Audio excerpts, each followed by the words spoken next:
Hello, I think we're live. I think we're live. Hello, I am Gregory the Poor Typist, and thank you for hanging with the Poor Typist. Yes, let me pop out the chat real quick. And where am I? Here we go. And yes, we are live. We have a few people waiting. Let me turn off the waiting room and admit all. Yeah. So today, again, is hanging with the Poor Typist. This is kind of our laid back meeting. So as you can tell by the lack of graphics, the lack of advertising, typepals.com. I think I just advertised it, but anyway. Ooh, wow. I like that. Corbinian, my goodness. I Wow. should open the camera. Hey. Okay. So it's not real. Oh man. I was like, I want to be right there right now. Yeah, I thought so. I thought so too. That's why I downloaded it. Oh man, that was good. I don't think you've been on the live stream before, have you? No, I haven't. It's my first time. Oh, excellent. Welcome. I signed up this week, actually. Oh, cool. Cool. Thank you. That is awesome. Yeah, looking forward to it. Yeah. Now, this isn't the official meeting, but because we have that the first Sunday of the month, Typewriter Club Live. This is Hanging with the Poor Typist. Yeah. But since you're a new face, do you mind introducing yourself? Yeah, of course. Yeah, so I'm Corbinian. It's an old German name. You can call me Corbin, whatever's easier for you. I'm actually Austrian, so I live in Switzerland, so in another small alpine country. And yeah, I moved here about 13 years ago, which is when I started to collect typewriters. And I bought my first one in 2011. It was an Erika S in Berlin. Yeah, and like so many, I thought, well, let's get a backup machine, like let's get a Franken machine or Frankenstein machine, just to have backup parts in case anything breaks. And yeah, one thing led to another, and now I've got about 60 machines behind me. Okay, You can't see them, but they're yeah. outside that window, right? Oh yeah, they're outside the window. Yeah. Conveniently hidden behind. Yeah. Yeah. And yeah, and recently I've started to collect older and older machines. I think I put it on TabPals. I'm currently restoring a ideal A1 from around 1900. So it's a huge desk machine with a huge lever where you can advance the line. So it's like an old cashier machine where you have to pull a lever, and they're really cool. And I was fortunate to get a few ones in great condition here in Switzerland, and the prices are around 50 Swiss francs, so about $50. And yeah, so that's how I yeah, came to join TypePals, and why, oh, cute. Wow. We have the newest member. Yeah, we have two kittens, and they were spayed this week. So yeah, of course, the cone of shame. Yes. They just have 2 more days, and then they can get them. Okay, so. Great. Yeah. So freedom is around the corner. Yeah, again. I feel so bad. Oh man. Well, it's gotta be done, otherwise we're gonna end up with a lot of kids. Exactly. Do you have any pets? No, not anymore. I had a dog, but he died before I moved to Switzerland, so he was about 17 years old or something. Oh wow. Yeah, so pretty old. But he got cancer in the end, and it was a good thing that yeah, he passed. Yeah. But well, so I didn't end up getting a dog or a cat. Yeah. I'm actually, cats absolutely love me because I'm actually a dog person. I don't dislike cats, not at all, but as I ignore them, they particularly love me. So it's like always, they just come right at me. That is so funny. Yeah, I don't know if you've seen the live streams a lot in Yes. the past, but Mhm. there's a lot of cats in the typewriter community. Ah, So. yeah, of course. Yeah. And some dogs, some dogs. Ah, We've had yeah. some barking, so. Yeah. Yeah. So, what do you usually like to do with your typewriters? Well, actually, well, I call myself a typewriter tinkerer, so I like to fix them up.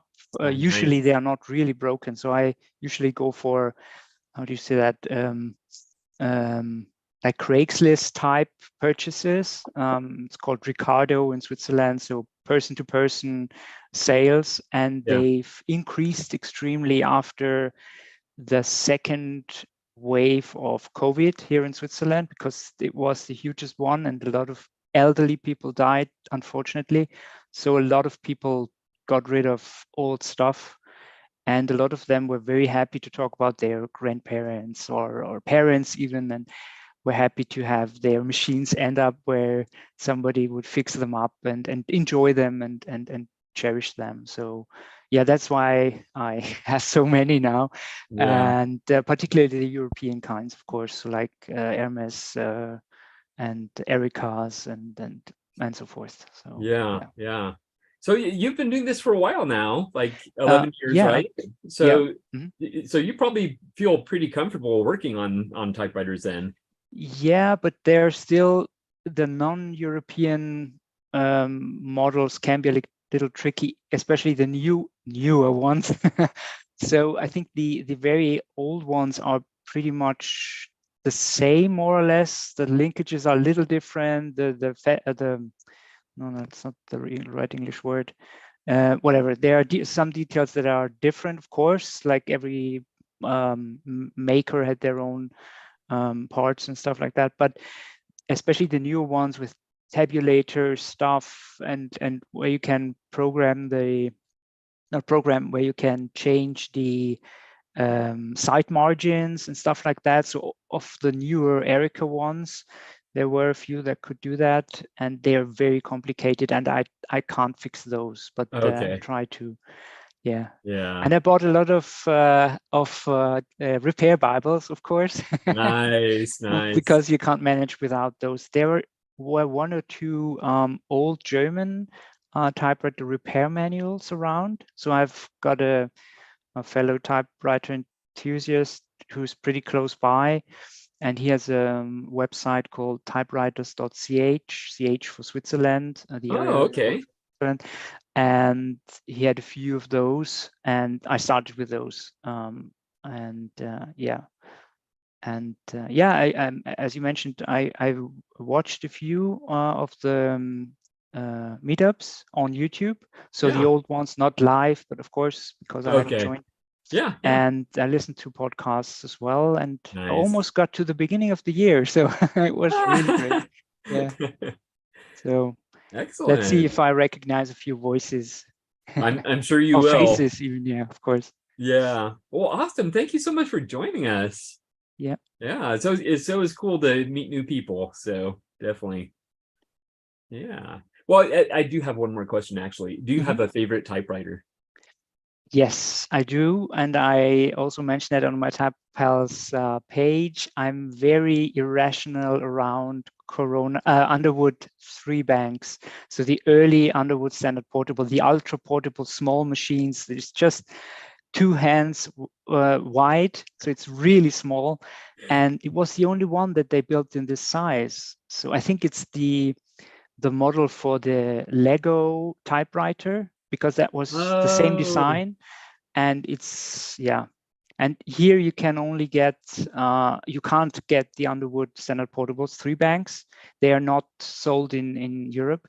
And I've got 6 now, mostly from the UK, because across the Atlantic, it's just too expensive.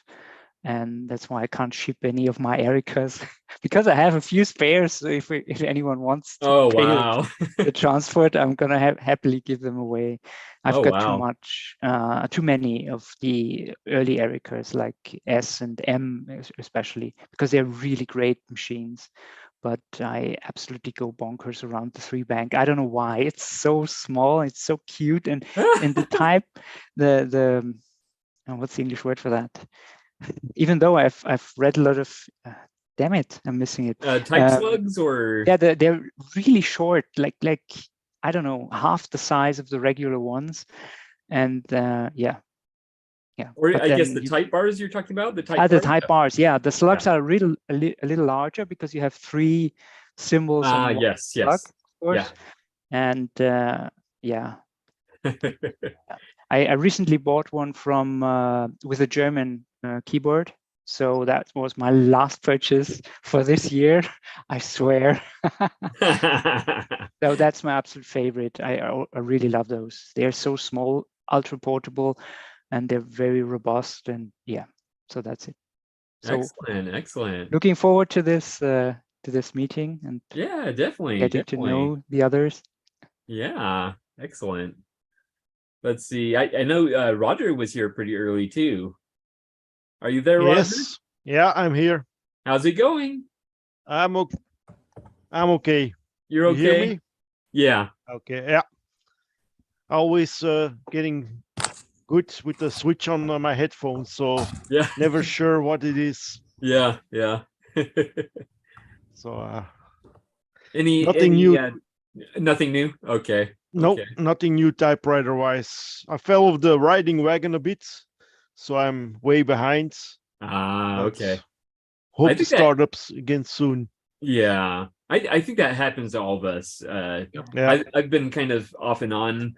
I was on, and then this morning I kind of fizzled. A couple of machines weren't cooperating this morning. Yeah. I was gonna have a typewriter cam, and I was like, you know what? I'm done with typewriters for today.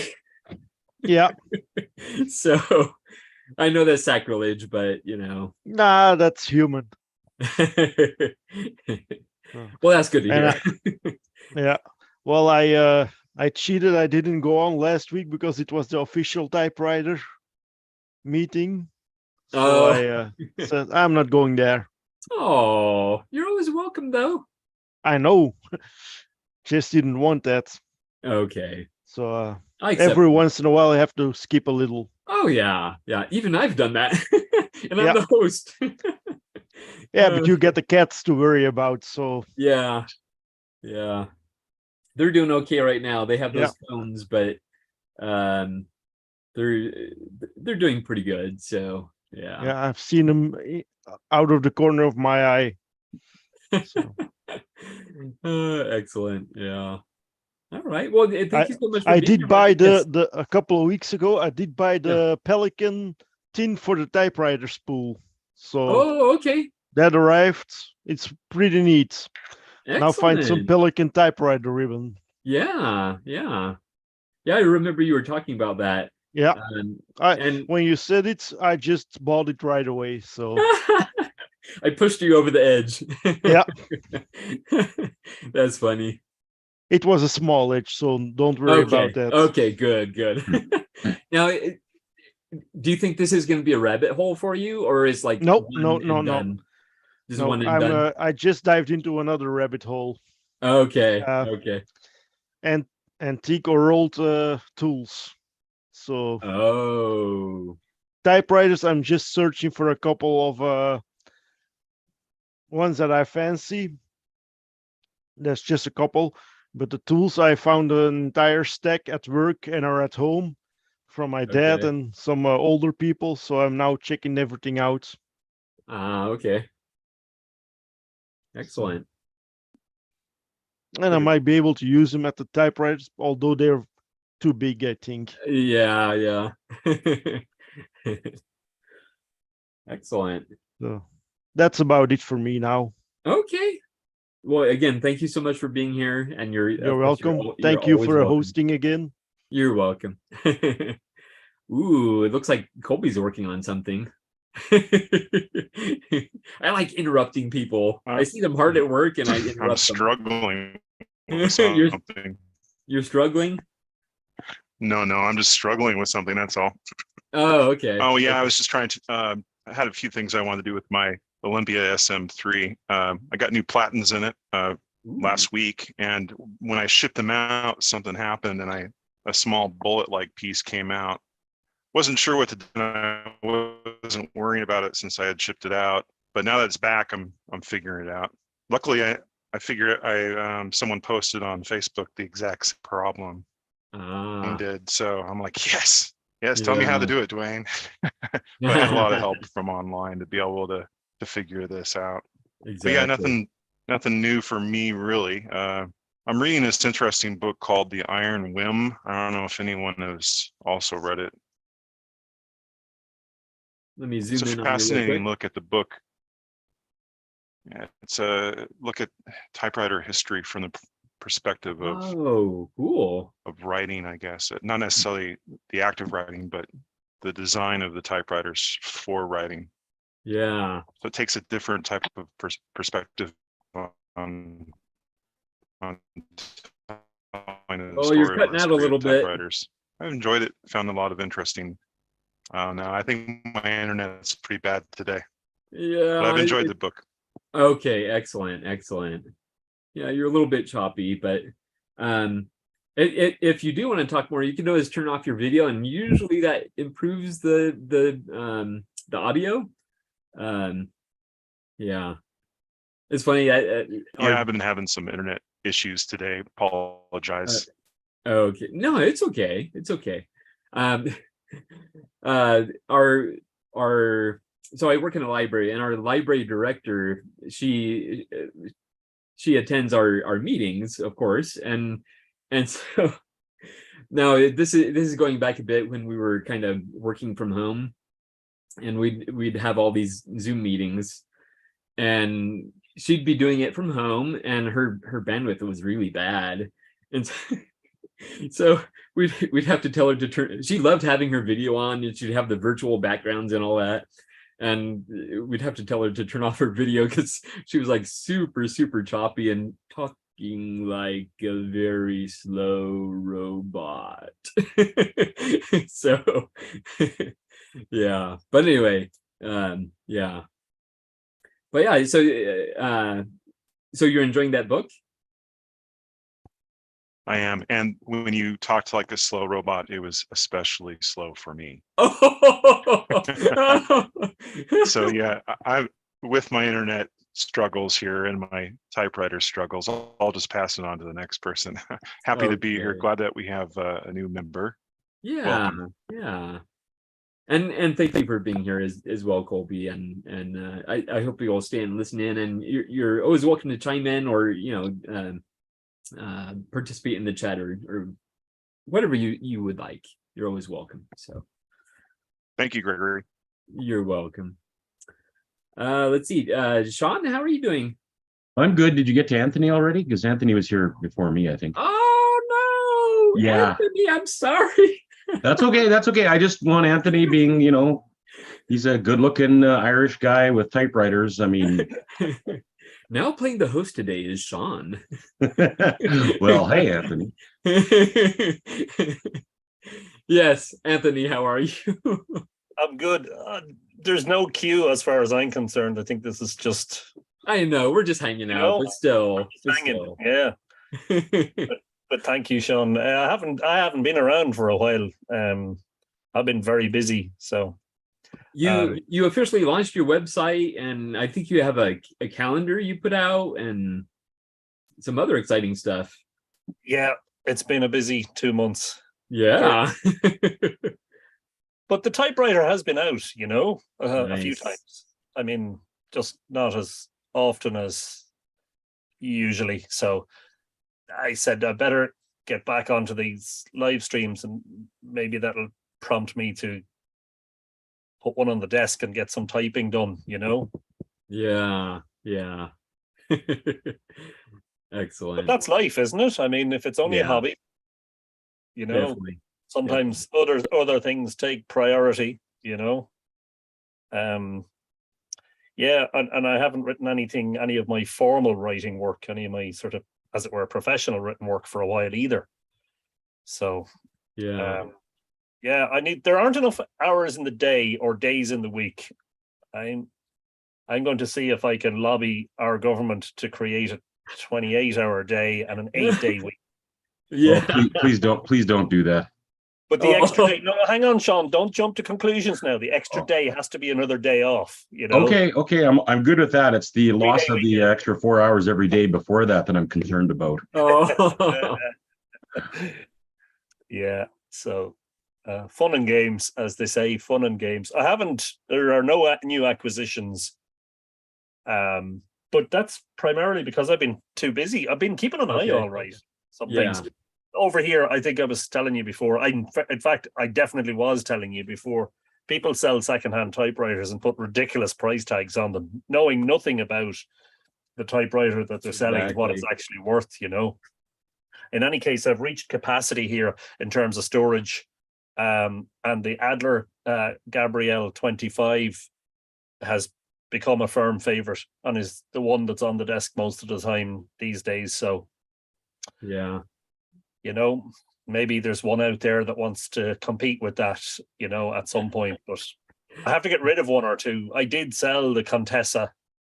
I sold that because, I sold it because it was not getting used. But the Valentine. Remind us why it wasn't being used. Was it not working perfectly, or you just didn't get along with it? Yeah, that was like, it was pristine. I think I showed you that several months ago. When Okay, I got summer, and I just found since I got the Adler, I'm using it all the time. I just prefer it. It has a firmer typing action. The Contessa was a little bit, tiny bit on the spongy side, I would say. You know. Okay. Mushy. And I really love the fact that the Gabrielle 25 is not just elite, but it's got a seriously compact pitch. So we had this discussion a month ago or so. You know, when the bell rings, I can actually get another 11 characters before I reach the margin. Wow. Yeah. Because Bill, was it Bill? No, I can't remember who it was. One of the regulars, the gentleman with the cap, the Sky Watcher guy. Oh, That narrows it down. William, yeah, Bill. That's what I was thinking. Sorry, but he said, you know, when the bell rings, you can get anywhere. I think he said between 4 and 10, and I was like, yeah, that sounds like 10. And then I tried it, and I could get 11. You know, but for that reason, I don't like now using pica machines. Simply so I have a Remington Quiet Writer that I acquired for a friend who was looking for a typewriter, and when I use it, I just find I'm using the carriage return all the time, much more regularly. I know, right? We should enjoy using the carriage return, but there's just something lovely about being able to fit so many words onto a line. You know, I just prefer it. I don't know whether anybody else has any views about pica versus elite, but this is a big conversation, Anthony. We could go on for hours. It's like Ford versus GMC, or, you know, Land Rover versus Rolls Royce. I mean, everybody's got an opinion, but I think all smart people like elite. Just joking. I'm just joking. For those of you who like pica. You know, the best thing about pica is how Canadians say it, pica. Don't use me like to represent all 36 million people. I just I say bagels differently too. Oh, I do love elite. I think you guys know this about me, but I'm big into elite. I think it just looks, I don't know, it looks more proper, more elite. Professional, yes, that's a word. Yeah. Because I think pica reminds me of just like manuscripts, you know, which is fine. Like, it, you know, if you are actually writing a manuscript, I think pica is probably better. You have more room to edit and whatnot, and it's a little easier on the eyes for that intense reading. But yeah, as far as the end result, like a letter or something, I definitely prefer elite. So. Yeah. And of course you have those Olympias that are 11 CPI. Yeah, that is the perfect size is the Olympias with the 11 pitch, because then you're right in between. Yeah, So yeah. you're good for the people that say they can't read the Elite because it's too small. And you're good with the people who prefer the Elite because it's right in the middle. Yes. So most of your script typefaces are going to be the 11 pitch. Uh, And, so that's also a good thing to know. But for me, it's also depends on what size paper I'm using. If I'm using an 8.5 by 11, then I kind of like the pica. But if I'm using a 6 by 9 letter size sheet of paper, then I like the Elite because I can get more on the page and it looks better on the smaller page. So yeah. it really kind of depends,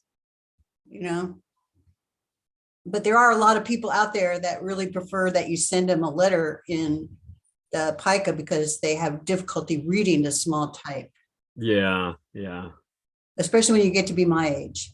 Well, I think it was actually William that he wrote multiple letters, I think, on really large paper using 6 CPI. So that's being very kind to the reader. Yeah. There's a reason they call it Sight Saver. Yeah. Oh man. Yeah, this is true. I'll tell you something about, unrelated to the size of the type, something about Quiet Writer that is quite remarkable is it has the lightest backspace touch of any typewriter I've used. You just literally touch the backspace and the carriage comes back. With every other mechanical typewriter, it's a hard press, chunk, clunk, clunk, Yeah. Quiet Writer, like chick, chick, chick, chick, chick. I was really impressed with that. Very, very impressed. I don't think we've discussed that before, but that's very true. Doing the backspaces, you really have to make an effort. Yeah. Interesting. I'm not sure. The one that I have, again, it's not mine, but it's here in storage until my friend collects it. So when I picked it up, it was quite grubby looking, and a lot of the paint was faded or scratched off, and I just took a look at it and went, "Oh, this isn't going to be good," And then I sat down and used it, and I couldn't believe how free everything was, because the guy who was selling it to me, I think his mother had used it professionally. She was a secretary in a doctor's practice or something like that, and he said it's been in storage for like decades, and I expected the type bars to be all stuck. Every single one of them was free, so although it looks a bit worn, beneath the hood it's a magnificent performer, actually. Really, the alignment is pretty good.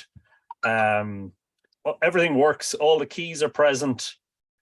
I just wonder about the backspace thing. That wouldn't, I have to think about this for a second. That wouldn't be related to the tension of the drawstring, wouldn't it not? Huh. I mean, it makes sense that it would.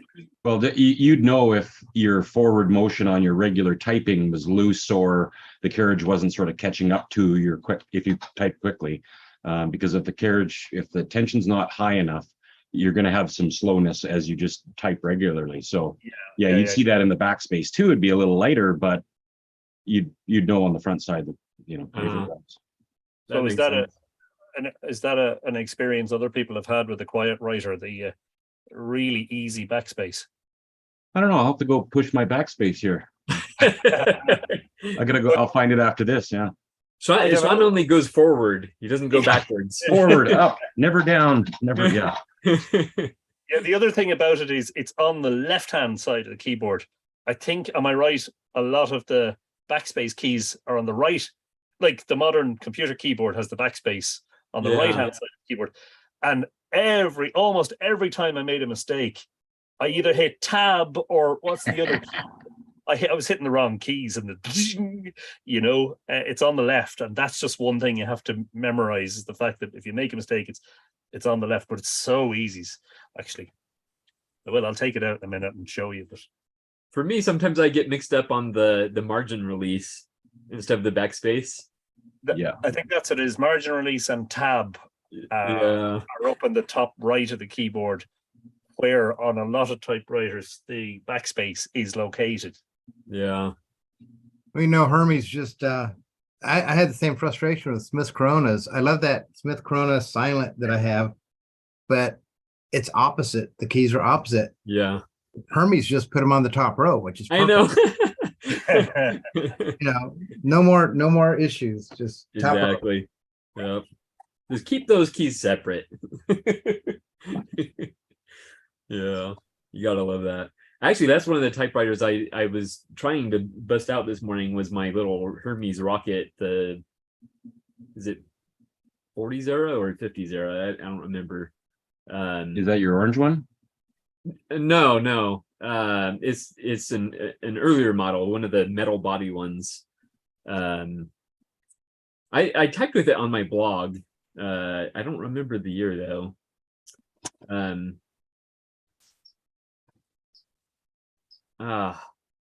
Yeah. Allow me to demonstrate. Yes, So, yes. This is the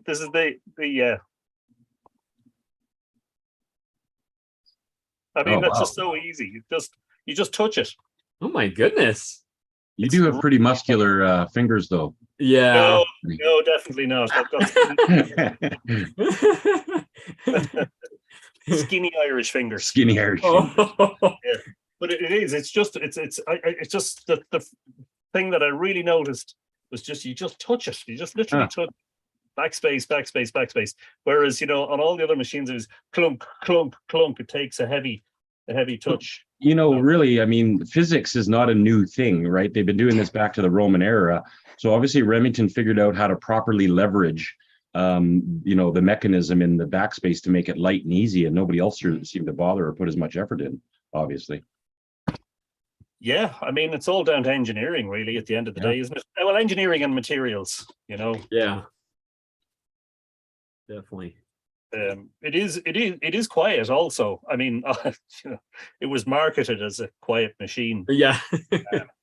But it is noticeably so. I think I was saying this before, if I'm using the Adler or some of the other typewriters, I would tend after a few minutes to put the headphones on and play music into my ears, soft music, just to keep that percussive sound. Because if I type for a long period with the Adler, especially the Adler, the larger machines, the heavier, the clunkier, it starts affecting my head after. It affects your concentration. Oh, Whereas yeah. this one's really, really light. So, Nice. yeah, it's nice. Nice machine considering, as I say, bumps and scratches, and really, really surprised that everything worked so well when I picked it up. I just looked at it and said, no, this is going to take a little bit of cleaning and restoration. Actually, no, it worked perfectly first time, Wow. Excellent. Yeah, I had one of those Remingtons. I don't know if it was the Quiet Writer or the Letter Writer or one of those writers. And I think I ended up getting rid of it. Unless it's in storage. I don't think it's in storage though. I think for some reason I got rid of it. You have a lot of typewriters, Gregory, when you can't even remember if you still got it in storage. Oh yeah. And we know you don't have a lot of typewriters. You've been good about trying to pare it down, right? Well, yeah. Well, the other indication of a problem is when you don't know how many you have. It's like, I know I have a few quiet writers, but I'm not sure if it's 5 or 6. Well, Anthony, counting indicates a willingness to accept your problems, and most people won't do that. Yeah. Like I won't count because I'll have to confront the reality. So I totally understand what Gregory's going through. Yeah. I've been meaning actually to go to the storage and like at least write down what's in the storage. So I remember, what I have there and what I have here. I think I only have like maybe 8 or 10 typewriters here now. So, that leaves about 30, 32 in storage. So maybe a couple more. But you have a problem. Yeah. At one point I knew exactly how many typewriters I had, but then my database was my old blog, and when that exploded, I lost my whole catalog of typewriters, but yeah, it was not smart to do it that way. And I've been meaning to since put them on the typewriter database, but you know, yeah, I'm lazy. Or just busy. Oh yeah. You know, busy minding cats and herding typewriter enthusiasts on live streams. Herding, yes. Herding is one word, yeah. Yeah. But I really think that's okay, Gregory. I mean, my my database has a few machines in it, but I'm sure I've got 100 hours into keeping track of my database. It's a lot of work and I have to pull it up all the time. I just use a Google Doc that I can use between my phone, my laptop, and my computer. And it's, you know, it's a lot to input all that information, and then you're always changing it. And so it takes quite a bit. So I wouldn't be too hard on yourself, amigo. It's a lot of work. I appreciate it. or you could just walk into the room and count them. Well, actually, that's not that easy. I've got 60 behind me, and I haven't filled my my inventory yet. I stopped at around 30, and I was like, I'll do the rest tomorrow. I've never gotten around to doing it. So, and they're just behind me. So there's always tomorrow. There's always another tomorrow. Oh yeah. But an old boss of mine used to say that every problem is actually really an opportunity, you know. So there was this guy, he's deceased now, that I worked with, and he was very negatively focused. He saw everything as a problem, and he used to march into the manager's office on a regular basis and stand there and go, you know, I'll change his name for the sake of protecting his identity. He'd say, you know, we have a problem, you know. And after listening to this for a dozen or 24 times, the manager just said one day, he said, John, don't come in here telling me you have problems. Every problem is an opportunity. See the good side. Look at the problem and see how we solve it, you know. So the next time, within a week, John marched back into the manager's office one day, crashed open the door, and shouted at the top of his voice, we have an insurmountable opportunity. That's funny. Which is another way of saying we have a big problem, you know? Yes. I like that. I'll have to keep that one in my back pocket and bust it out one day. Corbinian should really know the truth behind all of this, because it's disguised behind this lovely description of hanging with the poor typist and the type pals. Really what it is a support group of addicts. Yes. An emotional support group where we convince each other of our absolute dire need to have 70 typewriters, even though we might only ever use one, you know? So that's what important. it really is. And you actually only can use one because you've only got two hands and not more. Yep. Yeah. So Well, some people might be good enough to use two typewriters, one in each hand. Ambidextrous, yeah. Can you imagine that? Oh my goodness. Now, do you type a letter here and a letter there, or a word here and a word there, or a sentence here and a sentence there? I guess it depends how fast you think. Yeah. Well, you can write letters to two different people if you're smart enough. Yeah. I think well, we've mentioned on here before that, you know, I'm into micro cassette recorders, and I exchange tapes with Ted Monk and Joe Van Cleve. And so the last time I was recording one, I thought, you know, I should have two recorders going at the same time, and then I could you know, record a tape to both people. It'd be like a three-way conversation. Well, not really, but yeah. But yeah, that's not quite the same as typing two letters with each with one hand. I challenge someone to try it though. I would love to see that. Please make a video. Hey, that's a good idea for Joe Van Cleve, actually. There you go. Hey, for my musician friends. No, we'd have to type like you, Gregory. Oh. Can you guys hear me? Yeah. Some of us touch type. No, we have to type like there's something called a concerto for left hand piano. So that may be a concerto for left-hand typists. There you You know, go. where you're typing only with your left hand on one, and then on a different typewriter on the right side, and somehow making music out of it, I like that. I like that. or maybe a letter out of it. Yeah, yeah. You know what is it? The Boston Typewriter Orchestra or something. I wonder, like, if they were to actually, because I don't think they put paper in their typewriters when they're doing that. But if they did, I wonder what it would look like the end result. I think that would be interesting. So I think Ivan, is that how you pronounce your name? I'm sorry if it's not. Ivan. Ivan. So you may be onto something here.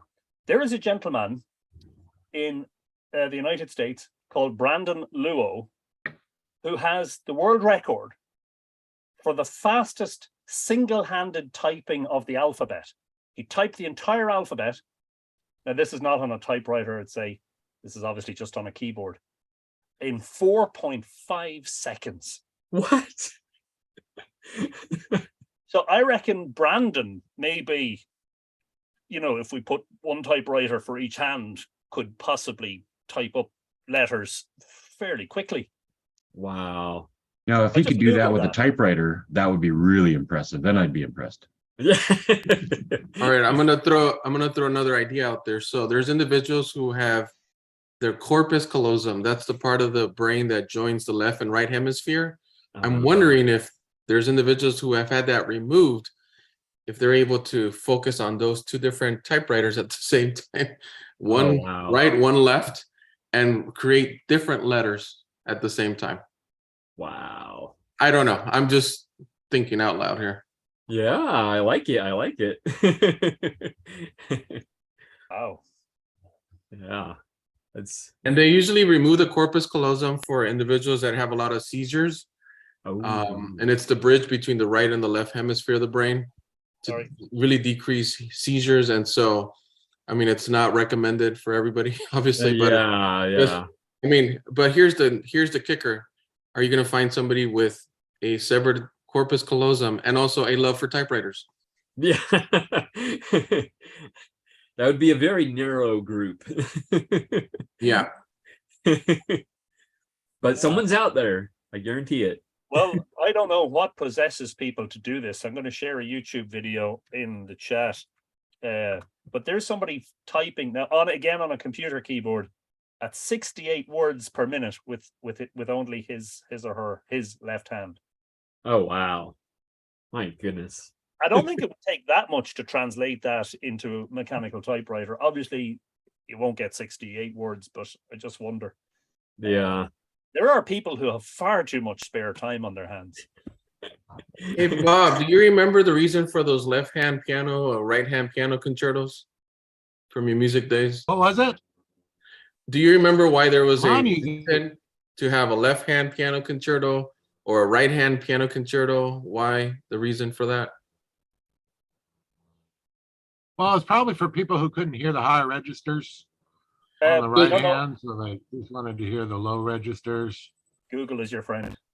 Oh, goodness, Google. The piano concerto for the left hand G major was composed by Maurice Ravel between 1929 and 1930, concurrently with his piano concerto in G major. It was commissioned by the Austrian pianist Paul Wittgenstein, who lost his right arm during the First World War. Oh, now we're getting somewhere.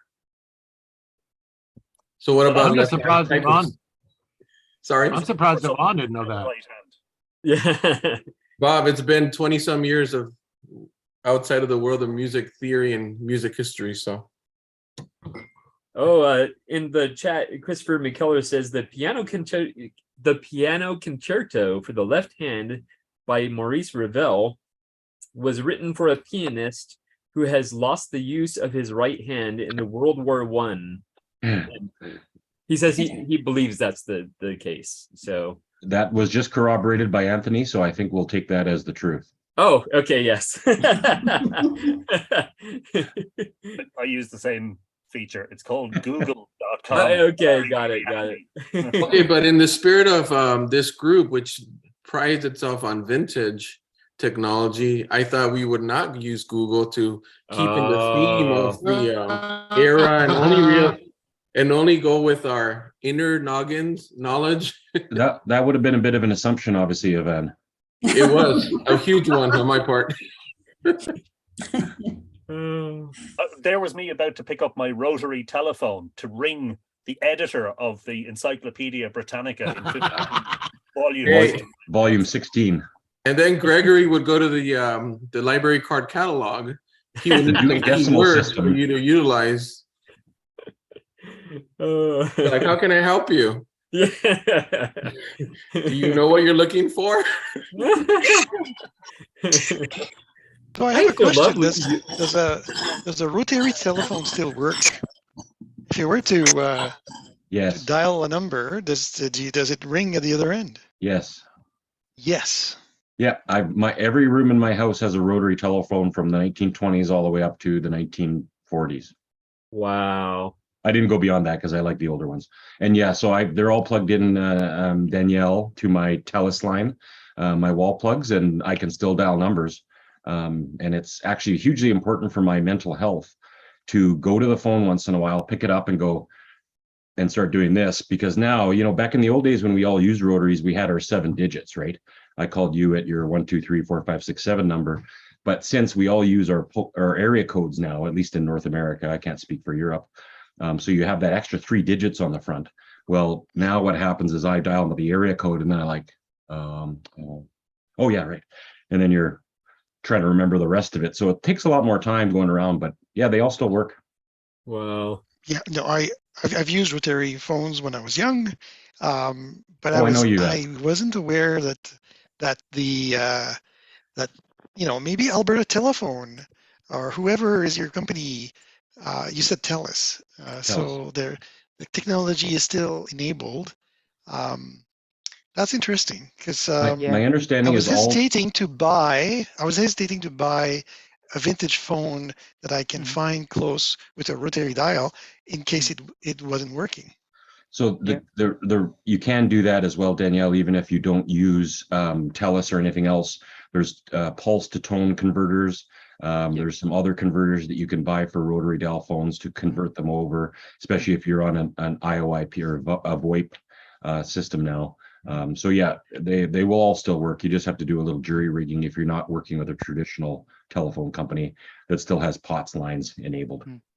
Well, that's very useful because I knew of those converters and I thought then I need to have the phone, the rotary phone, then a converter. Like in my mind, I thought, the converter was a necessity, but you're saying anyway for you in Alberta that it's working without a converter. You can dial because I still have a plain old telephone line. Yeah. Okay. I think Brian Good has his rotary phone on display there. Yeah. His dog is inviting us to ring and have a chat. Yeah, I think Koa is going to use it. Oh, a Western Electric 307, great telephone. See, that's the style of telephone that I like, as opposed to those. What are the trim lines? I like that style right there. Oh yeah. This is that's not. Telephone. That's an automatic electric. It's an Ericsson telephone. It's from Europe. Ericsson from Europe. Yep. Okay.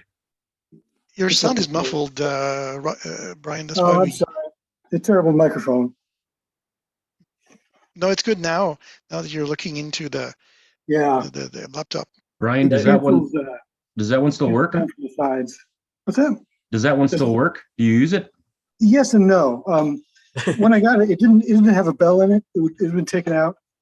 But I've got a Raspberry Pi in it now, and it works as a Google Assistant. Yeah. I can talk into the receiver, and it will turn the lights on or whatever I want to do. Oh, that's awesome. Well, it's actually got a USB plug on it now. Oh. Nice. Yep. And the ones that I would find around here, the ones I really like are the Northern Telecom ones. I have one behind me, which is button dial. No, come on. Yeah, whatever. Not a rotary, but a Yeah, the button push dial. buttons. Yeah. Push to Push talk. button. Yeah. Push to talk. Push button. And but I was looking at some really good looking ones with that dial. So I remember at the house where I grew up, the phones had the metal, rotary dial, and the holes were bigger. And I remember when at one point we moved and our new phones had the plastic dials and the holes were smaller. My dad would curse because his big fingers wouldn't go through, and he found that like annoying somehow to dial. So it's a bit of Yeah. a thing. So the metal ones have like the bigger holes and go on and so on and so forth. Now the question is, are you the type to keep your finger in the dial when it's returning, or are you the type to pull out your finger when the dial is returning? Pull out your finger. Pull out. Pull out. Pull out. I'm a pull out. But I know a lot of people that kept their finger in it and then change. And Interesting. it's a bit of a joke. Yeah. It's a bit of a joke. Screw your number up. It's all about efficiency. Yeah. Yeah. My father taught me how to use a rotary phone, and he was a salesman at the time. So efficiency in rotary phone use was quite important. Yeah. Yeah. Oh yeah, you can really like go fast on pulling it, or on dialing, and then Yeah. but it still takes its time to go back. Yeah. Anyway, I miss good those times. days. Oh. So I guess I'm I gonna get a wall type one. That's what I'd like to have. Oh. Yeah. Yeah. It's really funny, but with the rotary phone, you always despised anybody who had a lot of 8s and 9s in their phone number. And the funny thing is that the emergency services number here in Ireland for years and years and years was 999. Oh. It takes time. And only in the past, say, decade or so, they've introduced this shorter number, 112. But long after the rotary telephone had disappeared, when it would have been actually useful to have a 112 emergency number, that just when you need to get through the quickest, they give you the 999, You could be dead by then. Maybe it was to minimize the number of false calls to emergency. Oh. Probably. I don't know. I'm just Yeah, saying. that's it. That's why. I'm intrigued. No, by that's why. Absolutely. I read an article. Yeah, that's why. Yeah, on those rotary phones, does it register the number that you're dialing as you're pulling the dial, or as it's going back? As it's going back. So technically, if you stop it in that process, it's going to dial a different number, right? Correct. Oh, interesting. So you put it. You have to go till. I mean, you have to stop. You have to go until it stops, and then you can hear the tick tick tick tick tick tick tick. Yeah. That's what is counting on the way back. Okay. Interesting. I feel like I have this sudden urge to go out and buy a phone. I don't know why. I think you should. I think everybody should. There's great value into keeping the mind fresh. Right now we rely and we're so lazy. We just click and I call Danielle and push his number. Yeah. And if anybody actually asked me, I'd never know what his number really is. Yep. The rotary forces me to think about it, which is why I pause and hesitate, because now with that extra area code, I'm like, oh man, what is that number? Because you're so excited about listening to the dial return and all the sounds that it throws off your brain. So we're lazy. Like rotary dial will get you thinking again, or frustrated, one of the two. Yeah. There's a whole generation of folks that don't even know their own cell phone number. Oh yeah. And they have to like go into the settings and click info to figure out what their own number is. Yeah.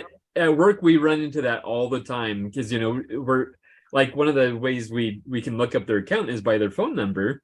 So we asked them their phone number and they're like, let me look it up. And Yeah, then they're the like, thi- well, where is it in my phone? I'm like, well, usually it's in your settings, or Yeah. sometimes it's in your list of contacts, or well, the thing is, every time I call my cell phone, it's occupied. I get straight to voicemail. Wah, wah, wah. Oh man. Good one, Roger. Yeah.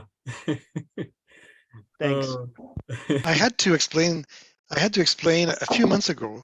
There was a guy that had listed an old Remington typewriter on Kijiji, and I was in Montreal, right?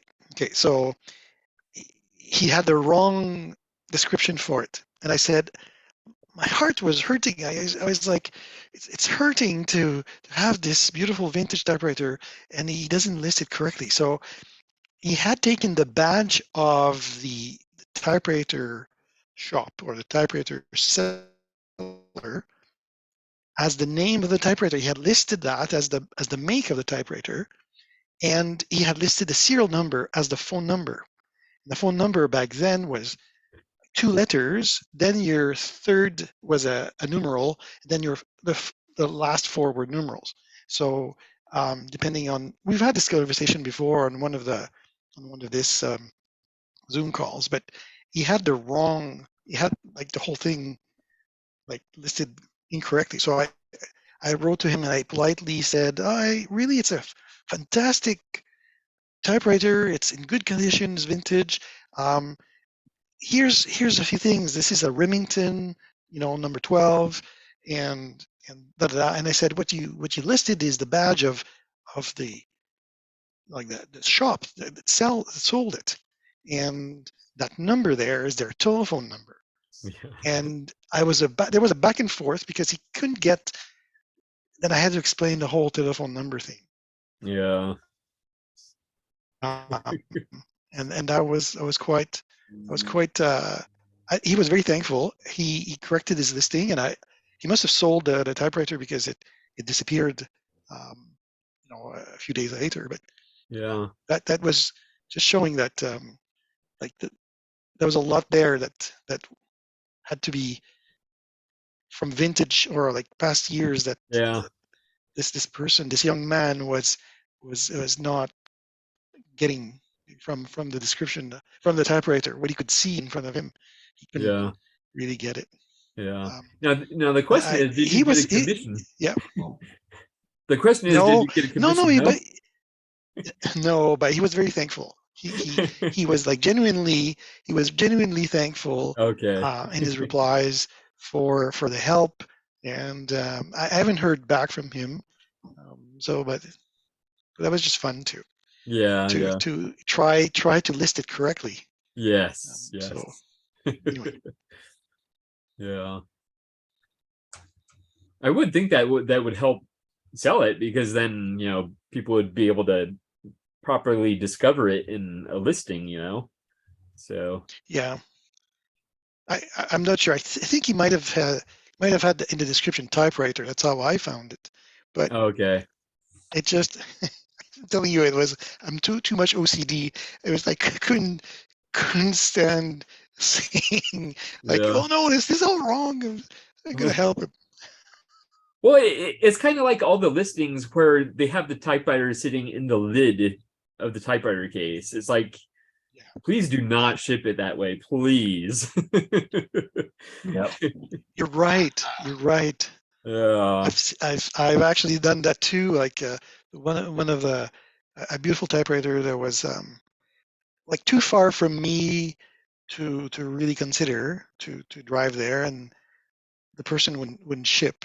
And I said, but by the way, it's not stored properly in its case for transport. And he said like, oh, I was wondering like what were these things? I was wondering what were these things. Yeah. Oh man. We've heard that like on the Facebook group. Yeah. Like somebody receives it and the typewriter was not secured in the case and damaged during transport from what's supposed to be securing it, in the Yeah. case. Anyway. Yeah, I had that with the Groma Colibri. Joe Van Cleef inspired me to buy one, and they shipped it next to the leather case, just inside the box, with a little paper flakes, so not even any cushioning stuff, and it skips, and it skips violently, and I'm sure it's something broke the escapement, and so I haven't dared to look too closely at it because I'm so angry still. It's people are crazy. Yeah, it worked. It worked. Yeah, of course, but you ruined it during shipping. Damn it. Yeah. Yeah. Well, I was going to say though, don't despair. If you've tried cleaning the escapement and the rack, sorry, I'm going to rephrase that.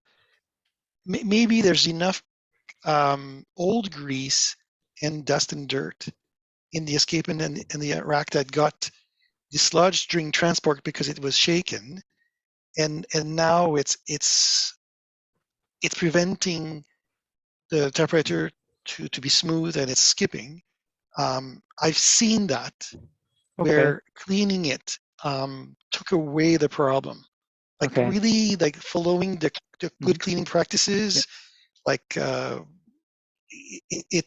So don't despair. Like maybe try cleaning it before you conclude that the escapement is damaged. Okay, thanks for the hope. Anyway. I'll well, yeah. I want to save it, right? Yeah. and so did you find it in Germany, that Colibri? Did you? I found it in Switzerland, yeah, but so it wasn't shipped that long a distance, but for some reason they shipped it separately from the case and didn't, just added their I don't know the English word, their paper strips from their office disposal. Shredder, yeah, exactly. So they just fell straight to the bottom, and then they didn't pay any appropriate postage. So they just it's called Class C in Switzerland. So they gonna kick it to Switzerland. No. Yeah, and then I arrived, and I was like typing half the page, and I was like, yeah, and all of a sudden it was ring, and just almost jumped out of the rail. So it's I don't know, it can be, but I fear it's always exactly in the middle of the rack. So it could be something is skunked up and it skips, but I think a tooth broke from the escapement and just releases. We'll see. I'll let you know if I figure it out. Do. Yeah. Oh, my goodness. I really want to save it. I really want to help to save that one. I think we could collaborate, and a lot of people are better than me at this, but there's certainly ways to try to see if it can be like fixed or and so on and so forth. So so that you can enjoy it. Yes. Because I also have been looking for Colibri, but they're quite rare here in Canada. Unless Sean contradicts me. Sean, have you found a Colibri? You know, like the Groma in your Groma. You know, Danielle, no, not yet. That's one I've been wanting for years, but finding the right one in a QWERTY, because I can't do the quartz. It's hard, and I just haven't been able to. No. Hey, you just touched on something though. We might have to settle for quartz though. Yeah. Just like yeah.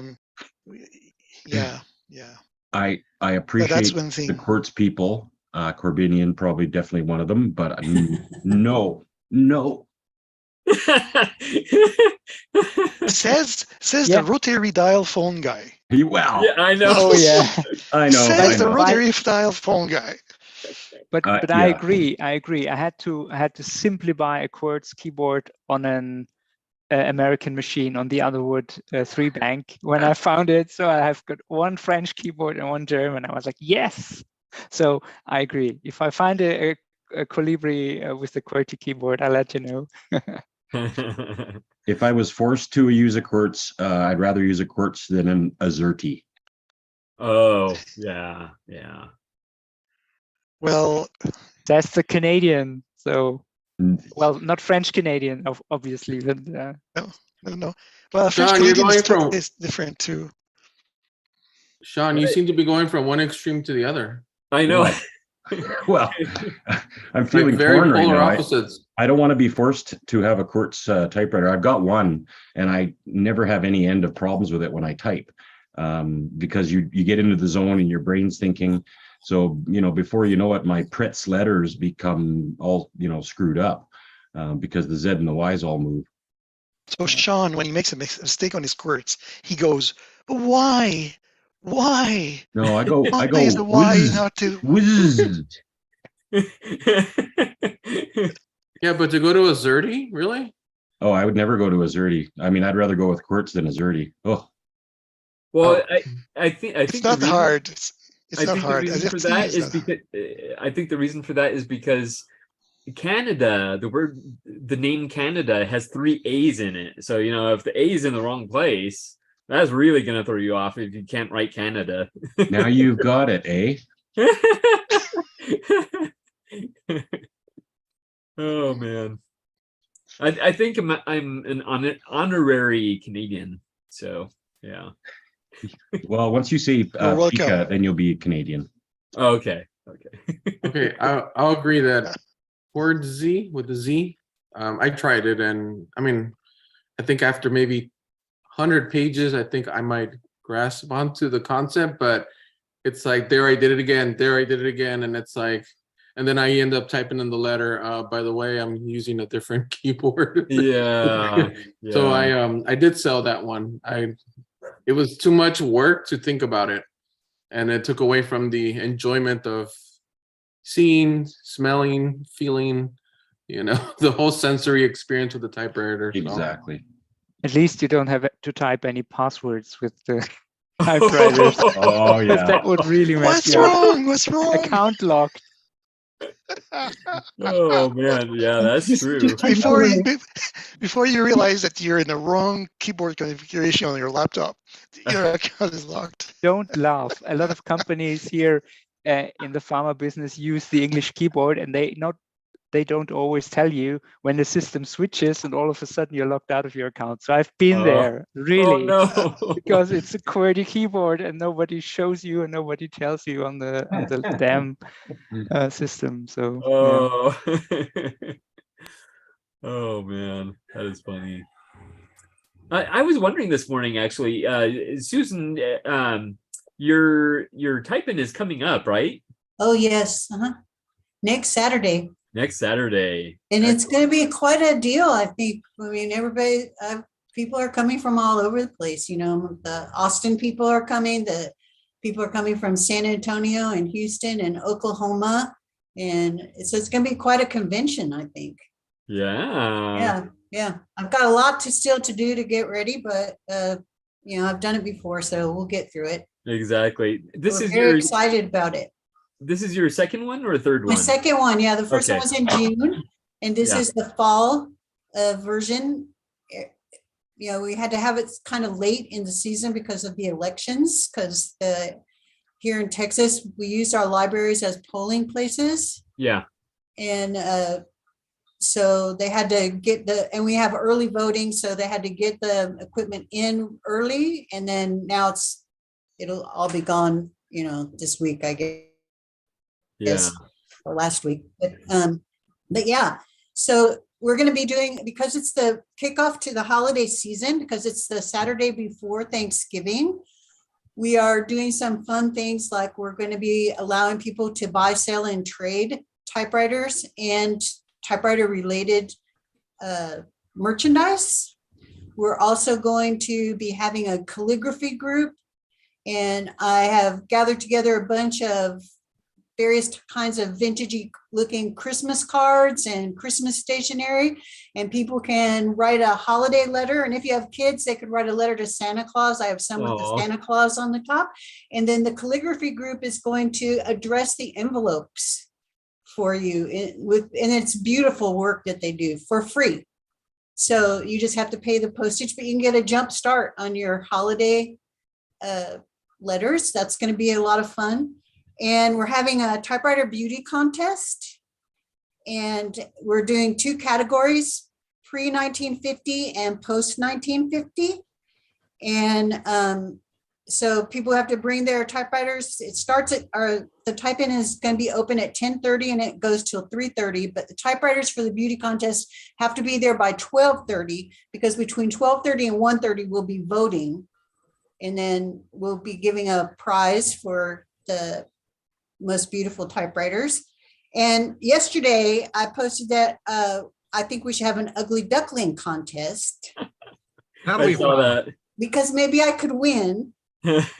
And it's funny because I post these things just to try and get conversation going, you know, and people take me so seriously. And everybody was telling me how they wanted me to fix up my ugly duckling. And really, I kind of like the ugly duckling, but It's still you know, a Hermes. it's funny how everybody has an ugly duckling.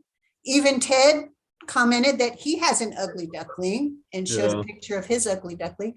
So, you know, the ugly duckling is that typewriter that really might be like Anthony's Remington that's a little beat up, but it types great. So who cares? Or it could be that it is one that you had to get a bunch of different parts from. And maybe physically it's not beautiful, but like someone said in their comments to me, you know, it's a frog on the outside, but a prince on the inside. So that's my little Hermes 3000. So yeah, you know, I'm very excited about the type-in. So next week I'll be ready to tell you all about it. I'm going to take lots of pictures and I'm going to try to take some video too, I think. Please do. But yeah, we're very excited about it indeed. And you know, Curry just had a type-in yesterday. Oh, okay.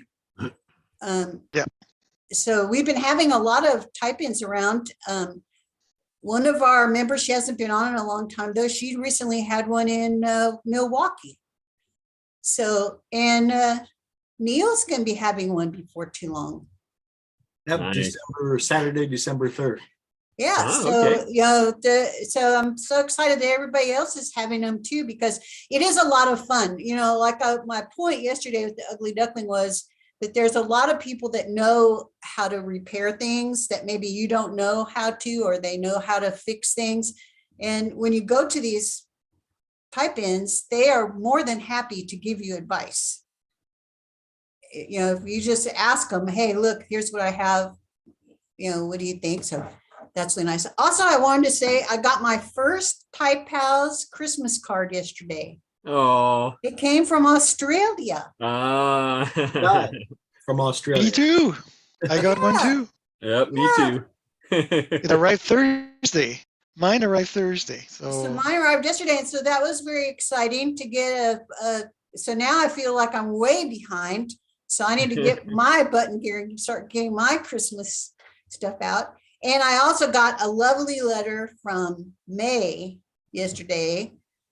She said, I don't know if it's true, but I think it might be, that she wrote to me first on her Hermes 3000 because I love them so much. And, you know, she got that Hermes 3000 from Larry as a gift. And I knew right when I saw she had it wrapped in plastic, and I knew just from the shape of the plastic that it was a Hermes 3000.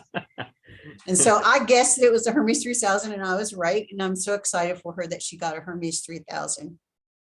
So yeah, the cult of Hermes, you know, it's pretty strong. Yeah. But to get one as a gift, that's pretty awesome. Yeah. It's a cult. It is a cult.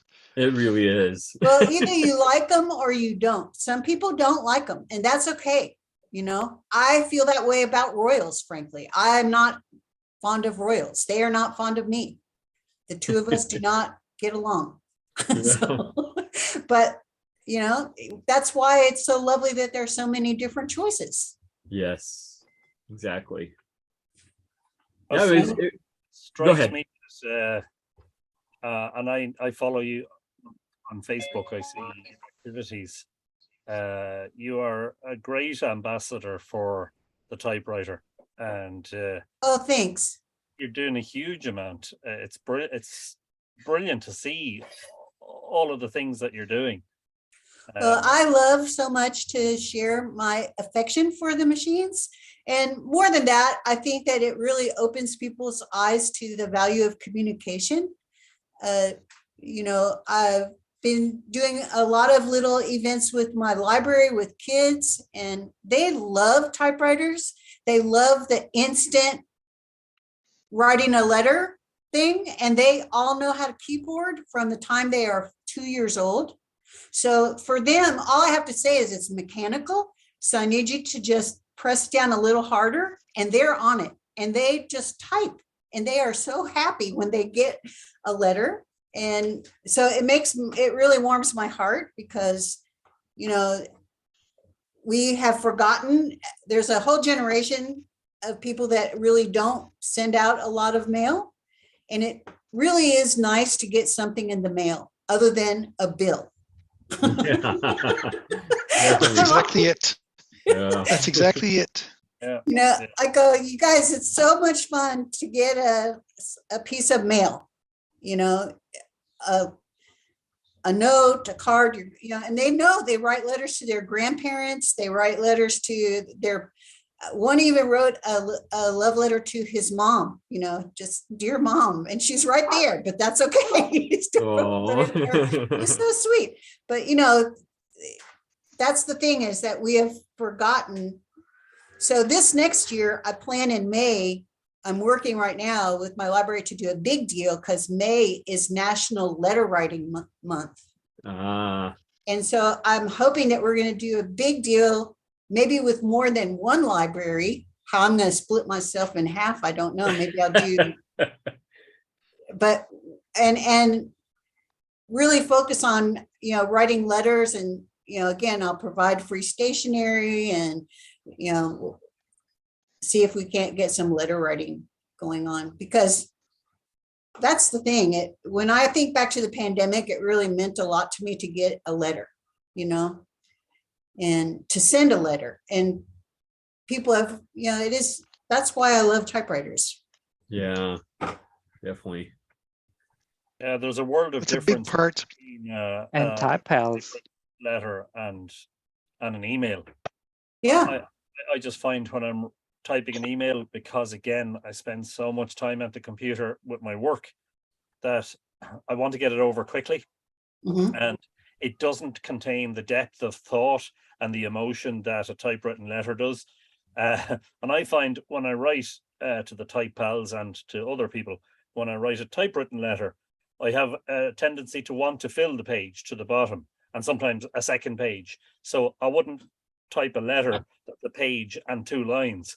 I would want to fill out the second page.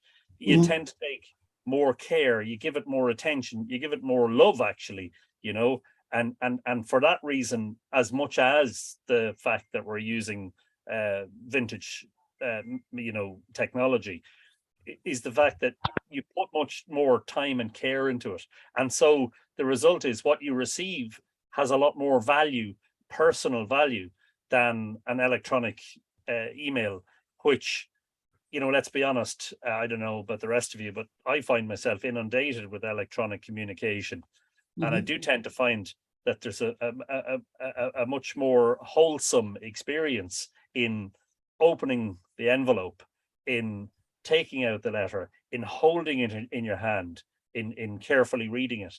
And, I believe that's reciprocated. The process is a whole lot more involved, as it were, and so it's lovely to see, because when we were kids, nobody could type except for people who had a typewriter in their house.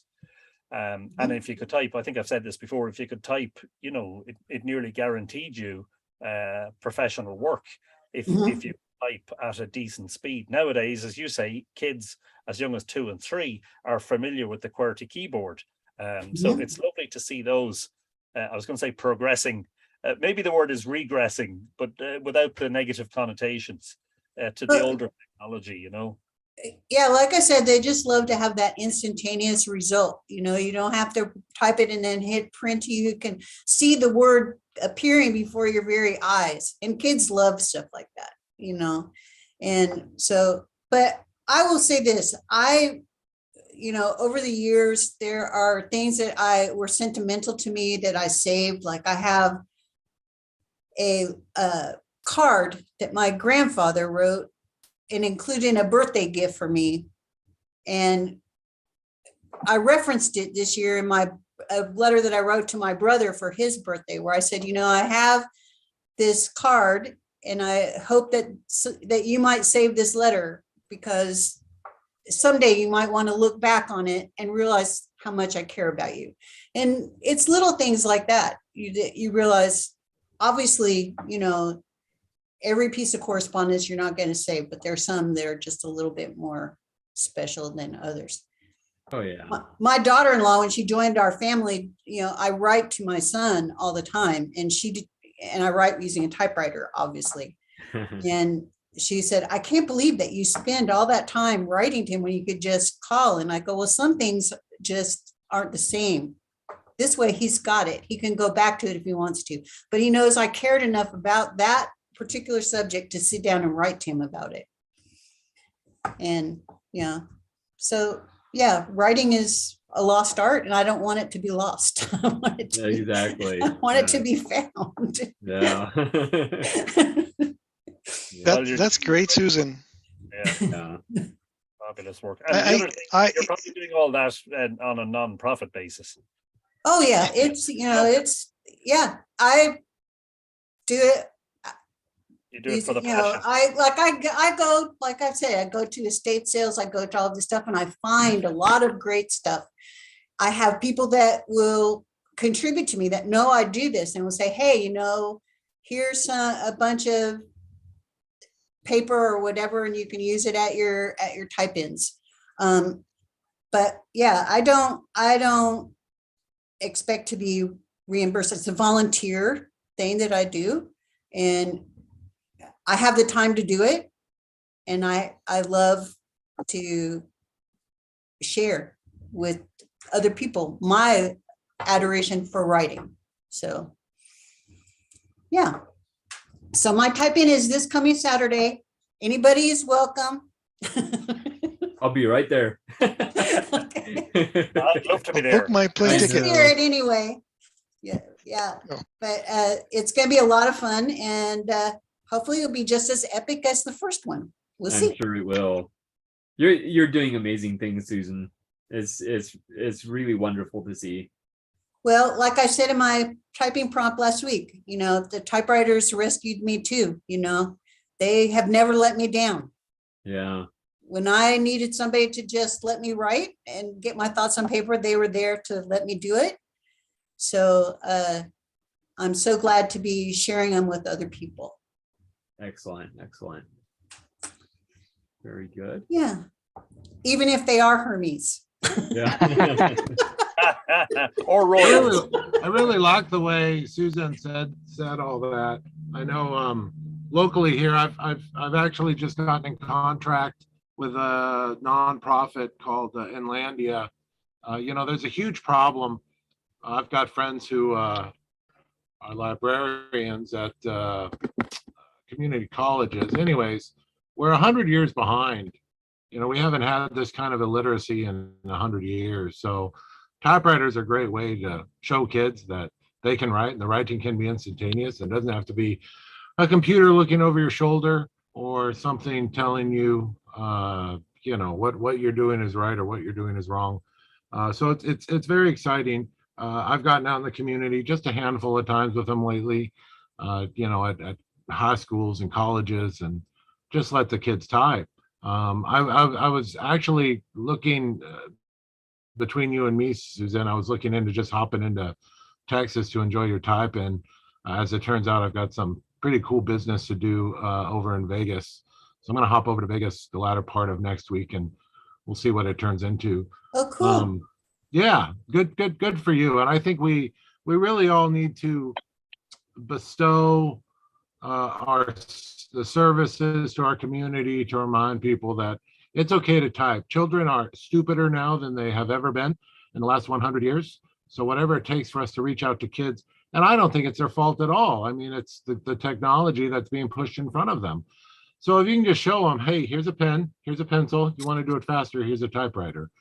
I really enjoyed the way you said it's just like a keyboard, only it's mechanical. I'm going to steal that and use that.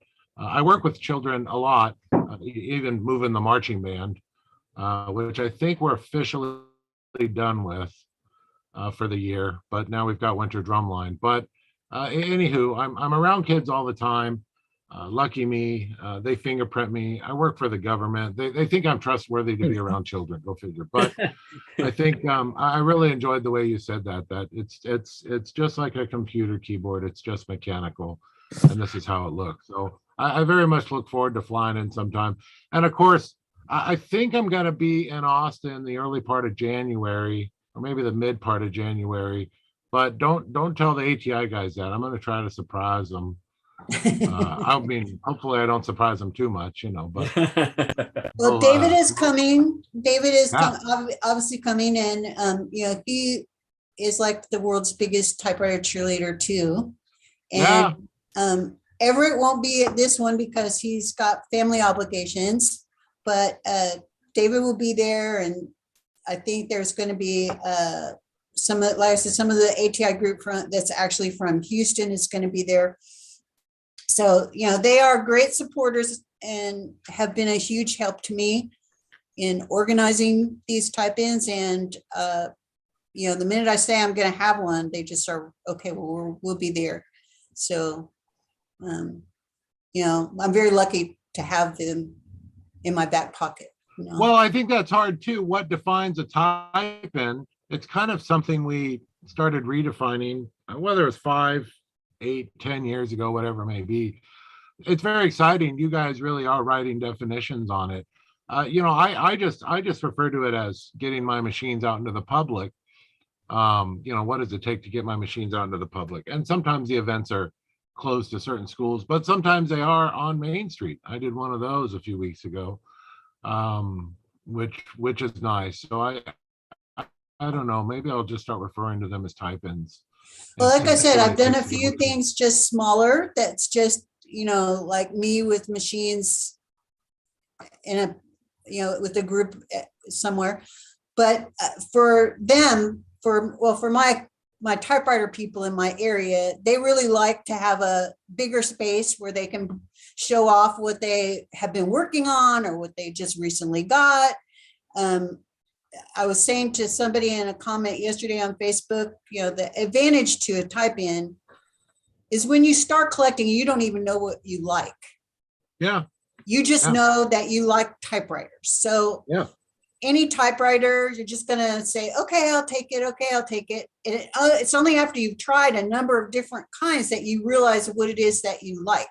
Yeah. And we have a lot of collectors that really like the 1930s and 1940s machines. And obviously I'm more of a mid-century person and really a Hermes Olympia person. Sure. But, you know, I also have collected some typewriters specifically to take for kids and stuff to use that I know are indestructible. Because, you know, you want to have the 6 series Smith Coronas or the Brothers or and I got them very reasonably back in the day, and they all work beautifully and kids love them. They're colorful. There's different sizes, but yeah, you know, these people, they really want to show off what they have, what they've done to their machines, you know, talk about, you know, show an unusual one like you know, a cold steel or a console or a Groma Colibri. You know, there's a kind you don't see every day in Texas, for gosh sakes. But, you know, at the end of the day, it's just a fun way, just like I was saying to Andrew Smith, it's like a kind of like a car show, right? Yeah. You go and you see all the beautiful machines, except the difference is we actually get to test drive the typewriters. And then you can determine if maybe one of those is one that you should be looking for, or if you see one, you go, oh yeah, I remember, you know, I really like that. Or in my case with the Adlers last time, I can say, oh no, I really don't want an Adler. And that's good because that saved me a lot of money, eliminated that category totally out of my thing, you know. And Yeah.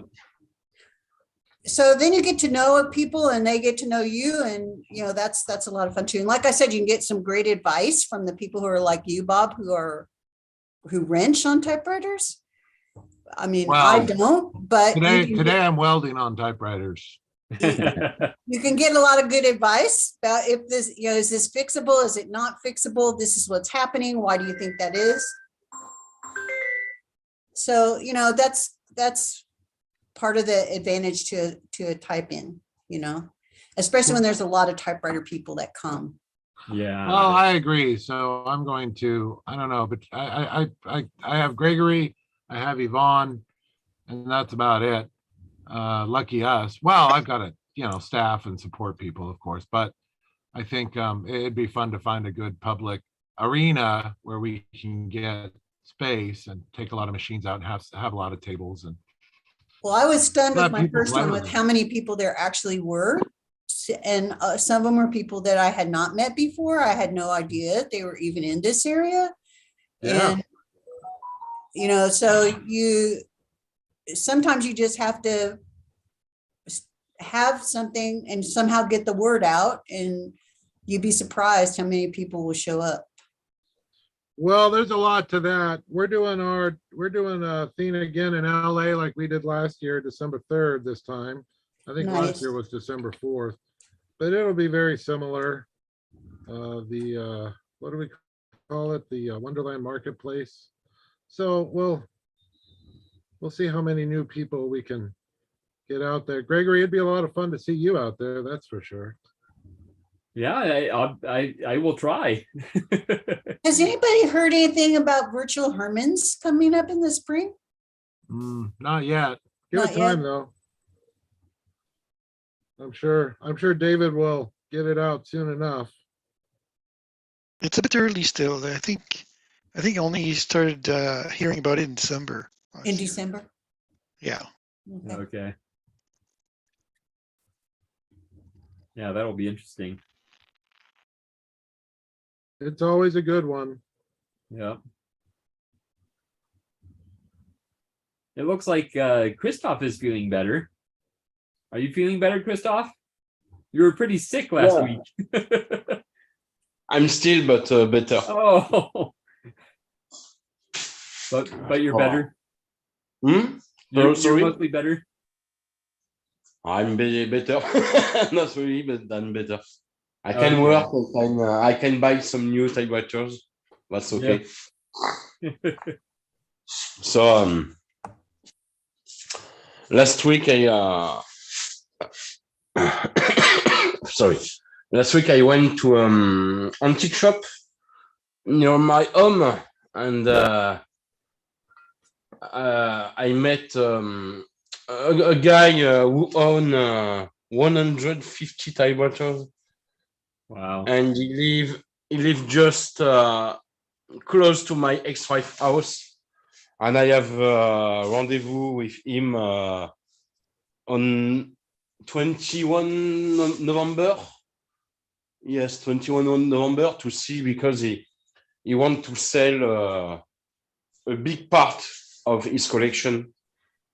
He was in a typewriter club here in Orléans, in my city, but the club closed due to the COVID, and they do anything. And now he began a new collection of sewing machines, and he want to make some place and kick off some typewriters, and I will see what you get.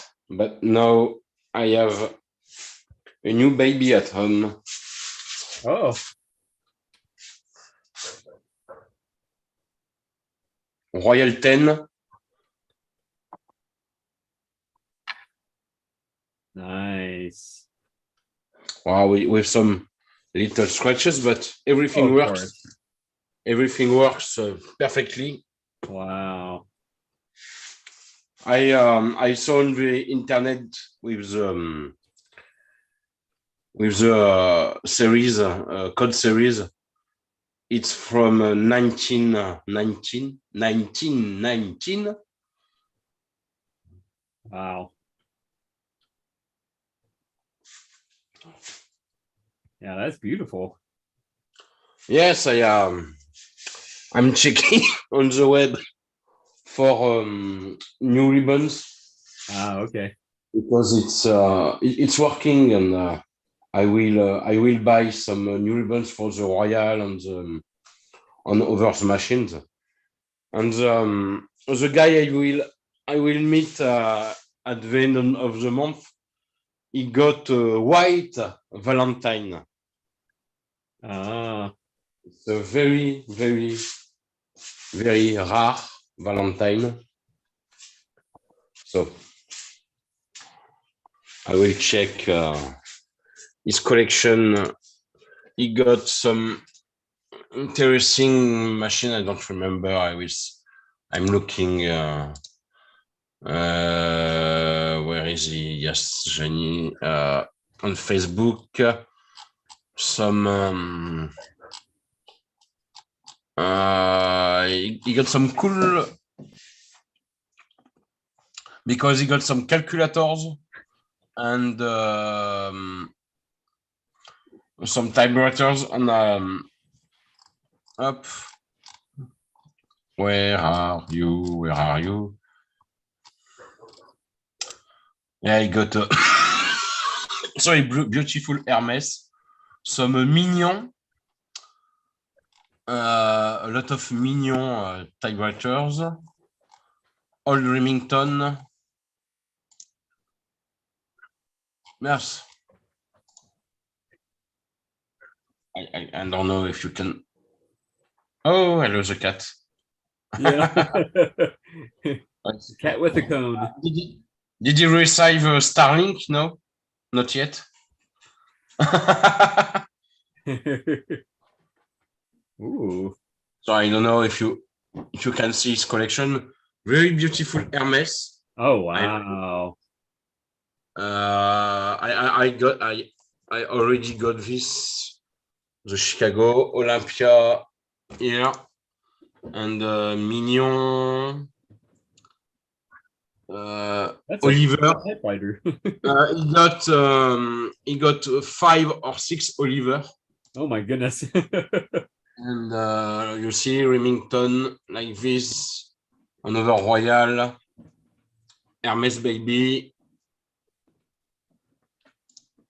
and what next? Calculators, Olivetti, the white Valentine. Wow. And that's all. Yeah, I'm pretty excited to see all of this. Yeah. He lives just close from my home, and that's cool. Let's check because I had bonus money at my work, and I already spent everything. Yeah. Because tomorrow I will buy my my shelves to stock my typewriters. I will buy some new shelves because I have no place to stock my. You see, everything is here, and all my Hermeses took a lot of place. Oh yeah. I don't have enough place. I will buy some new furniture. Yeah. So nice. And next week I will begin my IBM, my Selectric. I didn't touch to the Selectric, but now I have a lamp and I have new tools. I will begin to check my two Selectrics.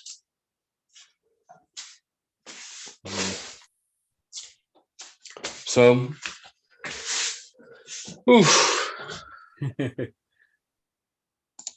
That's very cool. That collection looks very colorful. Yeah. There were reds and yellows and blues and Yeah, I like it's very various brands, yeah. models, various years. Nice.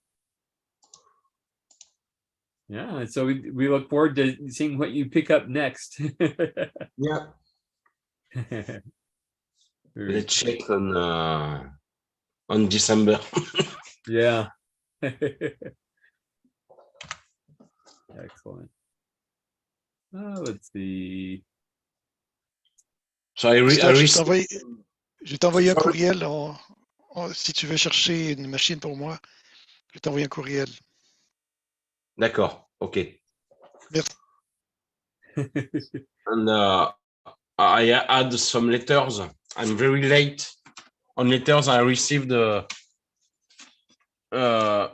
who received a Christmas letter? I received same a Christmas letter From Russell? from Russell. Yeah. Yeah, yeah. And Yeah, I received a letter from Paulo and from up Canada. Willow Creek typewriters. Oh yeah, Curry. Yep. Curry. Yeah. I will check to the ribbons. Do you know a good eBay seller for ribbons? No, I will check on Etsy, but the guy didn't answer on Etsy. The seller. It's difficult to answer. Ribbons okay Unlimited. Ribbons Unlimited directly on their website. They will ship to you. Great Britain now. Ribbons Unlimited. World largest supply for typewriters. I will check. Royal. Surely the collector, this large collector that you're meeting, he must know a good source in Europe. I mean, it's not just like in the US that there's ribbons. There must be ribbons in France. There must be ribbons in Germany. There must be ribbons. Oh yeah. Elsewhere. If you remember, I said an antique seller booked 350 typewriters from a dead guy, and he know who was the dead guy, and he said yes, the antique seller booked 400 and he sold everything to Spain, and the guy I will meet next Monday sell his typewriters in Germany, in Berlin, and is okay to sell me and give me some typewriters. The white Valentine, he booked the white Valentine $5 in a flea market. Oh wow. And if you see on website eBay and others site, it's $1,000 or $1,200 or $500 for a white Valentine. It's just crazy. Wow. Non, mais Christophe, on parlait de ruban. On parlait de ruban. Les sources de ruban en France ou en Allemagne. Pas les machines, les rubans. Parce que tu posais des questions à propos du ruban. Ouais. So ribbons. Yeah. That's what we were asking. So I don't know, like you should ask those guys that have a lot of typewriters where they buy their ribbons. I will ask him.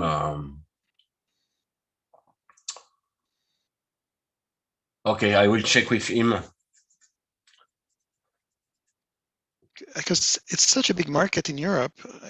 Like there must be places that sell ribbons close to you. You know, it's a surprise in France because nobody likes typewriters like you in USA. But that's absolutely crazy.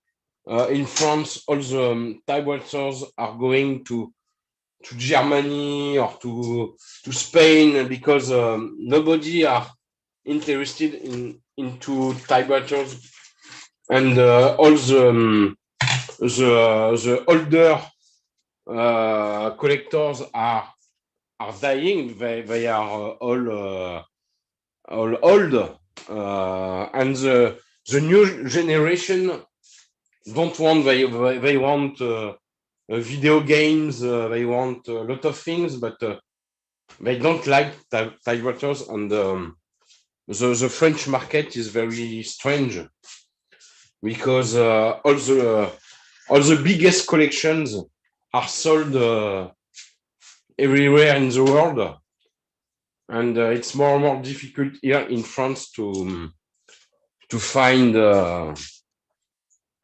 people and to find clubs and to find something interesting about typewriters. It's impossible here to find a library who wants to show typewriters. It's impossible to have like you have in USA some type-in with childs with people. I never see it, and everybody, all big collectors sold their collection all around the world, and they don't keep it. It's I'm surprised in USA you are very, very, very on it. You love it. You love vintage things a lot, but in France nobody are interested on it. The last time I said I have a little collection of typewriters, and the guy said me, did you know we have computers now? Yes. Yeah. I know. We have computers since the 70s. Yeah. So the IBM from the 70s are very expensive.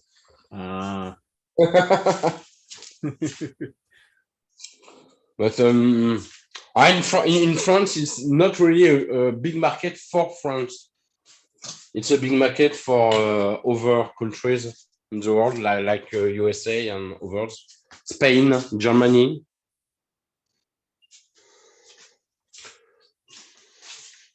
That's interesting.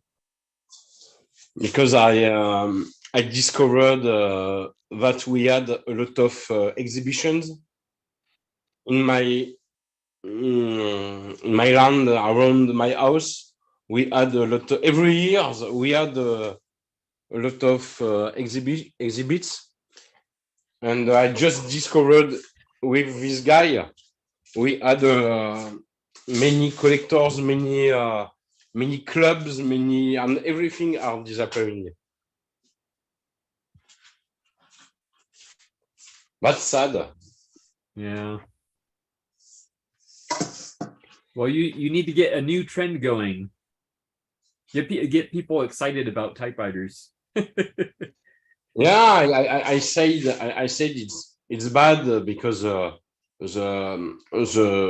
local club here, it's all old people, and during the COVID, people became sick, and they stopped the exhibit because everything stopped, and they don't want to restart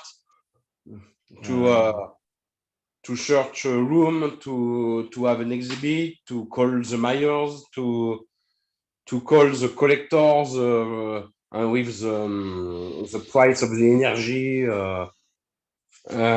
Everybody stopped their activities. Yeah. I think these things happen in cycles also. So maybe things could change and Yes. yeah. When every typewriters will cost more than $1,000, things will change. Like vintage cars or vintage watches or everything with a lot of value. Yeah. Everybody will say, "Oh, we can make money." Exactly. This is exactly the same with cameras, analog cameras, with Nikon, with Leica, with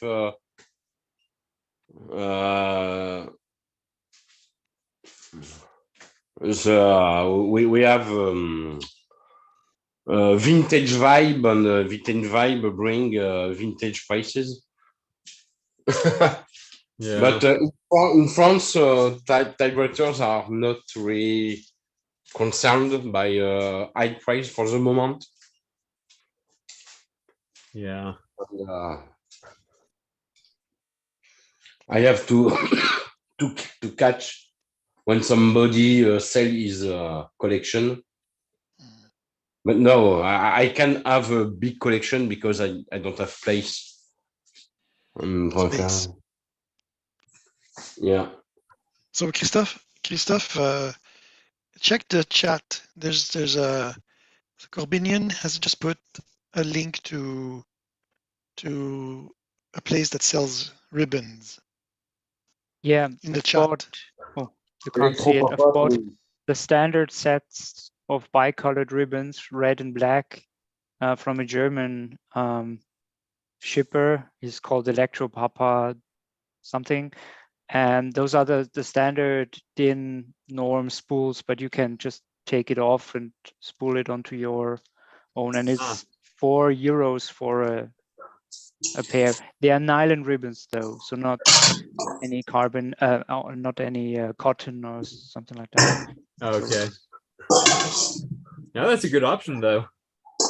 And €4, it's pretty cheap. And it's a set of 10 usually. You can buy larger sets and for a little cheaper, but okay. Yeah, but sometimes I buy a stock of ribbons and I cut myself and replace myself ribbons, and typewriter is not really a hard thing to do.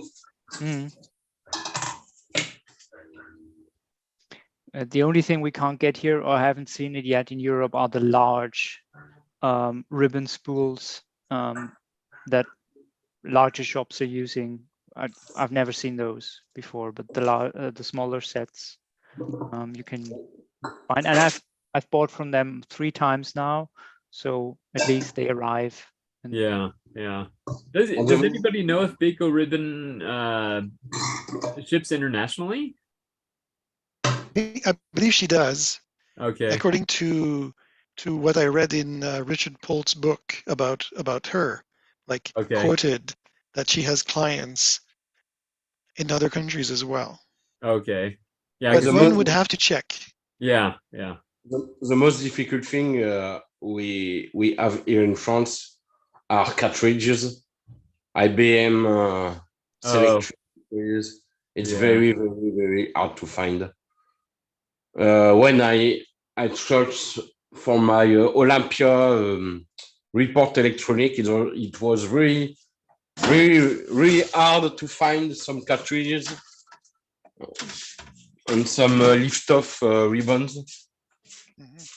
It was really challenging. Yeah. Okay, I will check. And have a nice day. Have a nice Sunday. Excellent. Thank you. You too. And I hope you continue to feel better. I hope so. Yeah. I will be better when my gas heating will works perfectly. Yeah. And, this is why I'm sick. I had some cold nights. So. Okay. And speaking of feeling better, we have Ted in the comments, and he's apparently not feeling well, so recovering from the flu, but he's working on a letter 22 and finishing up letters to Neil and May. And we have, is it Quester? I don't know. KW3STR. Typewriters also help people stop relying on autocorrect and spell check and learn to spell correctly. That's good. And then Christopher says, hello, Reverend Monk. Bummer on the flu. Mend. I appreciate what you do and admire you as a person. And I think we all echo that sentiment, definitely. So, yeah. That's excellent. I see Sam. Hi there. Hey, how are you? Hanging in there. We had a frost overnight. I think I lost my parsley and any other vegetables that didn't get covered. So kind of a bummer. But oh, hold on. I'm running out of battery. Give me a sec. Plug it in. Got the warning. There we go. Close my back. Yeah. Okay. Yeah. Having our first type in at the type space on Tuesday. Oh, cool. I'm sorry I logged in just a little too late to hear what Susan was talking about. We've been in contact. She sort of sent me a little info here and there on it. Of course, you know, Tony is the main guy. He's opening on a day that he's normally closed. I was in there yesterday. Oh my God, it's such a small space. And he just bought out the entire typewriter, everything, tools, machines from a guy down near Grants Pass. I can't think of his name right this moment. He sold him everything, absolutely everything. And it's all over the shop. We can only hold like 12 people totally. So I'm going in tomorrow to sweep up, help clear things up. His entire front counter, like the entire front counter. And he knows where everything is. I should have taken a picture. He's creating he's got like an order for totals of like 500 feet because he's doing, you know, he made the molds, the whole, I don't know where he finds a place to write. The whole tabletop is covered with feet of different sizes and all this stuff. And he's doing the molds right out there because he's got no room in the back. Wow. And there's typewriters everywhere. You're going to trip over everything. It's a small space and definitely not very organized, but he knows where everything is. So that's the important thing. But yeah, I came in on the very last part of finding people to come to your type in, and that's been quite a challenge. We made up an event page, and I've been, you know, going after people personally, trying to find them. Not everybody's on social media. I'm still newer, although I know there's somebody who comes on once in a while. He's from Portland. Whether he's seen the event, you know, we've been putting it on PDX typewriters, and I've been doing it like on the Buy Nothing group. Hey, it's free, kind of thing. And I think we've got 6 people now. 8 if you consider Tony and I. And we've got some swag and still trying to come up with a theme, because I mean, with only 6 people, and they're all people who are pretty much into typewriters already. We had to do an RSVP, so we don't have anybody who's like, oh, I want to know more about typewriters. So everyone's going to already be pretty familiar with them. And trying to come up with some simple theme and maybe a game or 2. Yeah. But it's like, I don't know, you know, how do you like say, okay, you've got 5 minutes to write a haiku about snow, and then we all read it and choose a winner. You know, I don't know about winners and losers or whatever. I've just been folding my little envelopes over here to make up a packet of, oh, here.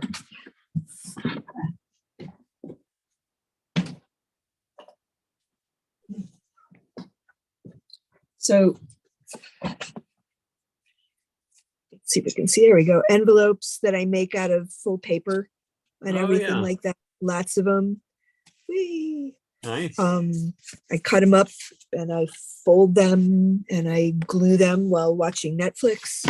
And they come in lots of different sizes, but I'm going to make like a little packet of like 4 of them and tie them up and give a gift of them to everybody who comes in. Nice. And look at them. Oh, I scored. It's been really busy. I worked a full day at the art museum as a gallery attendant, making sure that people weren't like leaning their backpacks against the wall. It was a book festival. And saw some good art, have a different feeling about art these days, but right across the place is the Oregon Historical Society.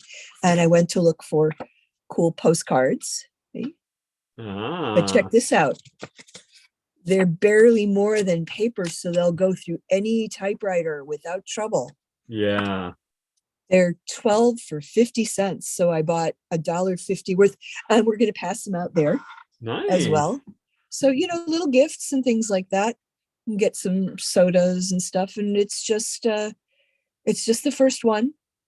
Hoping, you know, Tony hopes that some people need some new ribbons, you know, make it a little bit of, you know, financial.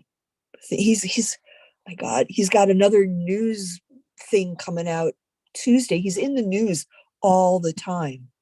They're coming out and they're doing the shop and talking about it. And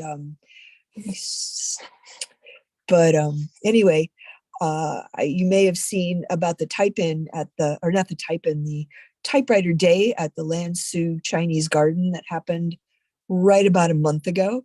And Keely Nealon came down from Seattle. Somebody was talking about an auto show. That's how I describe these beautiful typewriters. You're cutting out a little bit. Anyway, Evan brought like 30 typewriters. She brought a bunch of typewriters. Sorry? You're cutting out a little bit. What'd you say? You're cutting out a little bit. Oh, okay. Can you still hear me? You're okay? Now I can, yes. Oh, okay. And in this beautiful background, in this scholars room, I think they were in, there was like 30 typewriters and it looked like an auto show. They were just shiny, gleaming. And Keely had one of her pictures sitting in each one. And she gifted me one too. And so that was very cool. And I met another typewriter poet who was a force to be reckoned with. And we're sitting there looking over the beautiful pond. And it was a beautiful, beautiful day. The main lady at Lansu Chinese Gardens is a typewriter collector, and she contacted one of the guys. So that's what happened. And that was very cool. And I just finished what's known as a cohort with a group called the Artists Relief Project. I only heard about them at the beginning of COVID. They were trying to find ways to fund people who are part of the artist community. And by artist, I mean visual, poetic, dancing, anything that is called art. And every week, pretty much, they have several different live Zooms over everything from, you know, how to craft your artist statement to how to take better photos with your camera, all that. And I applied and got accepted to these cohorts. The question was, why is art important? Why do we need artists? Because at the top list of like 20, it's all doctors and lawyers, most important careers. And at the bottom were artists.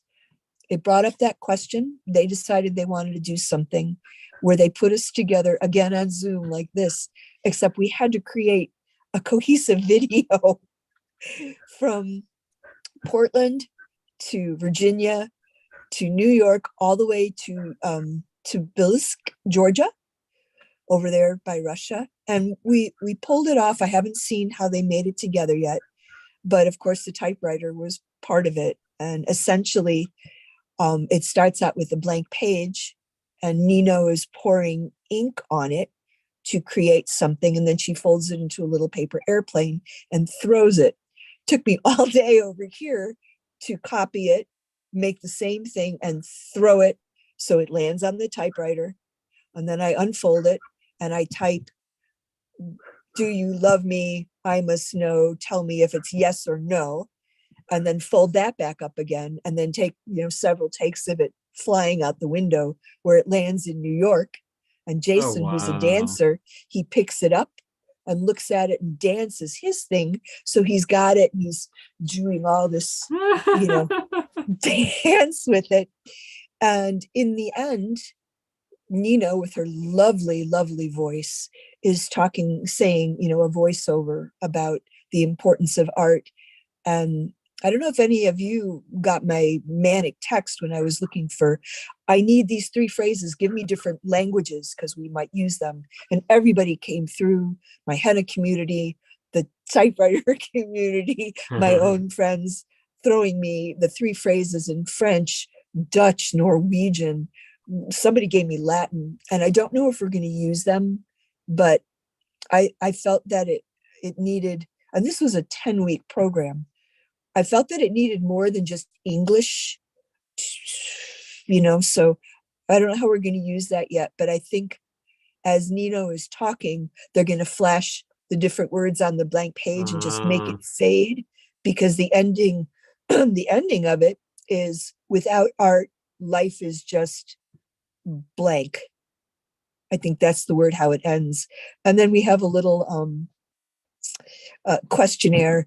Do you think sports are more important than art? And just some crazy little questions to see how people feel about it. And so once they get it together, if the nonprofit approves it, it's going to go on YouTube, and of course I'll post it. But that sounds amazing. And there's some live pictures of me typing and stuff like that. And I don't have any new typewriters. I've just been trying to survive over here. Yeah. Doing lots of, things to make some money, and was eyeballing all of Tony's typewriters. I still want a Corona folding, and he's got like 5 of them. Yeah. But of course, I don't have any money for that sort of thing. But I have a birthday coming up, so maybe I'll get one in there. And that's pretty much it. Okay. That sounds like an exciting project, though. Very cool. Yeah, there was another group who was in charge of the zine, and I think there was a third one too. And everyone seemed to be able to get their thing together. Ours was the most complicated. It sounds also like because it was very. I had this thing on my neck that I was trying to type, but I couldn't. I was blinded in front, so I kept screwing it up. So finally, what did I do? I grabbed some curtain rods and my music stand and some tape and rigged the whole thing over the top of the typewriter so you could still see my fingers and the words coming out. And it kept slipping and sliding. The neck thing didn't aim enough, so I tried everything to hold it up. I had a pillow and another pillow, and I'm sitting there trying to go like that, and you could hear the sound of it. None of that was working. I spent a whole day fighting with it because I just don't have the stuff, but we did what we could. It's not as perfect and slick as we'd like it to be, but I think they just wanted 60 to 90 seconds of a video. And considering the challenge that none of us weren't in the same room, much less the same state or even the same country. Yeah. I think we got it well enough that it'll be good enough. It was the first time they tried anything like this. Okay. And for those of you who are artists, it's a fabulous nonprofit if you're trying to, up your business or just, they're absolutely fabulous. The main coordinator, her name is Danny Snyder. She is what she calls an artivist. She uses art for activist purposes. So, and she's a force to be reckoned with as well. and she's a fabulous, what's the word? Not organizer, but the one who puts it all into play and keeps everybody on task and everything like that. And like what's the name of the the Artists Relief Project, I believe. Artist Relief Project, and I highly recommend it. They are doing wonderful, wonderful things. And every month they post like what they're doing for the month. And some of it's just show and tell, but you get to meet other people, and they are also international. So of course you can, like here, you know, we can be talking. Oh, did Daniel leave? Daniel left.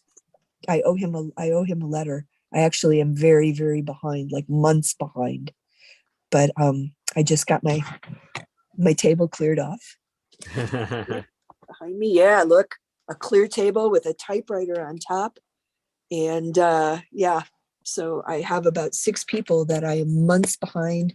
I think I even missed a postcard to somebody. Oh. But I will be writing again here very soon.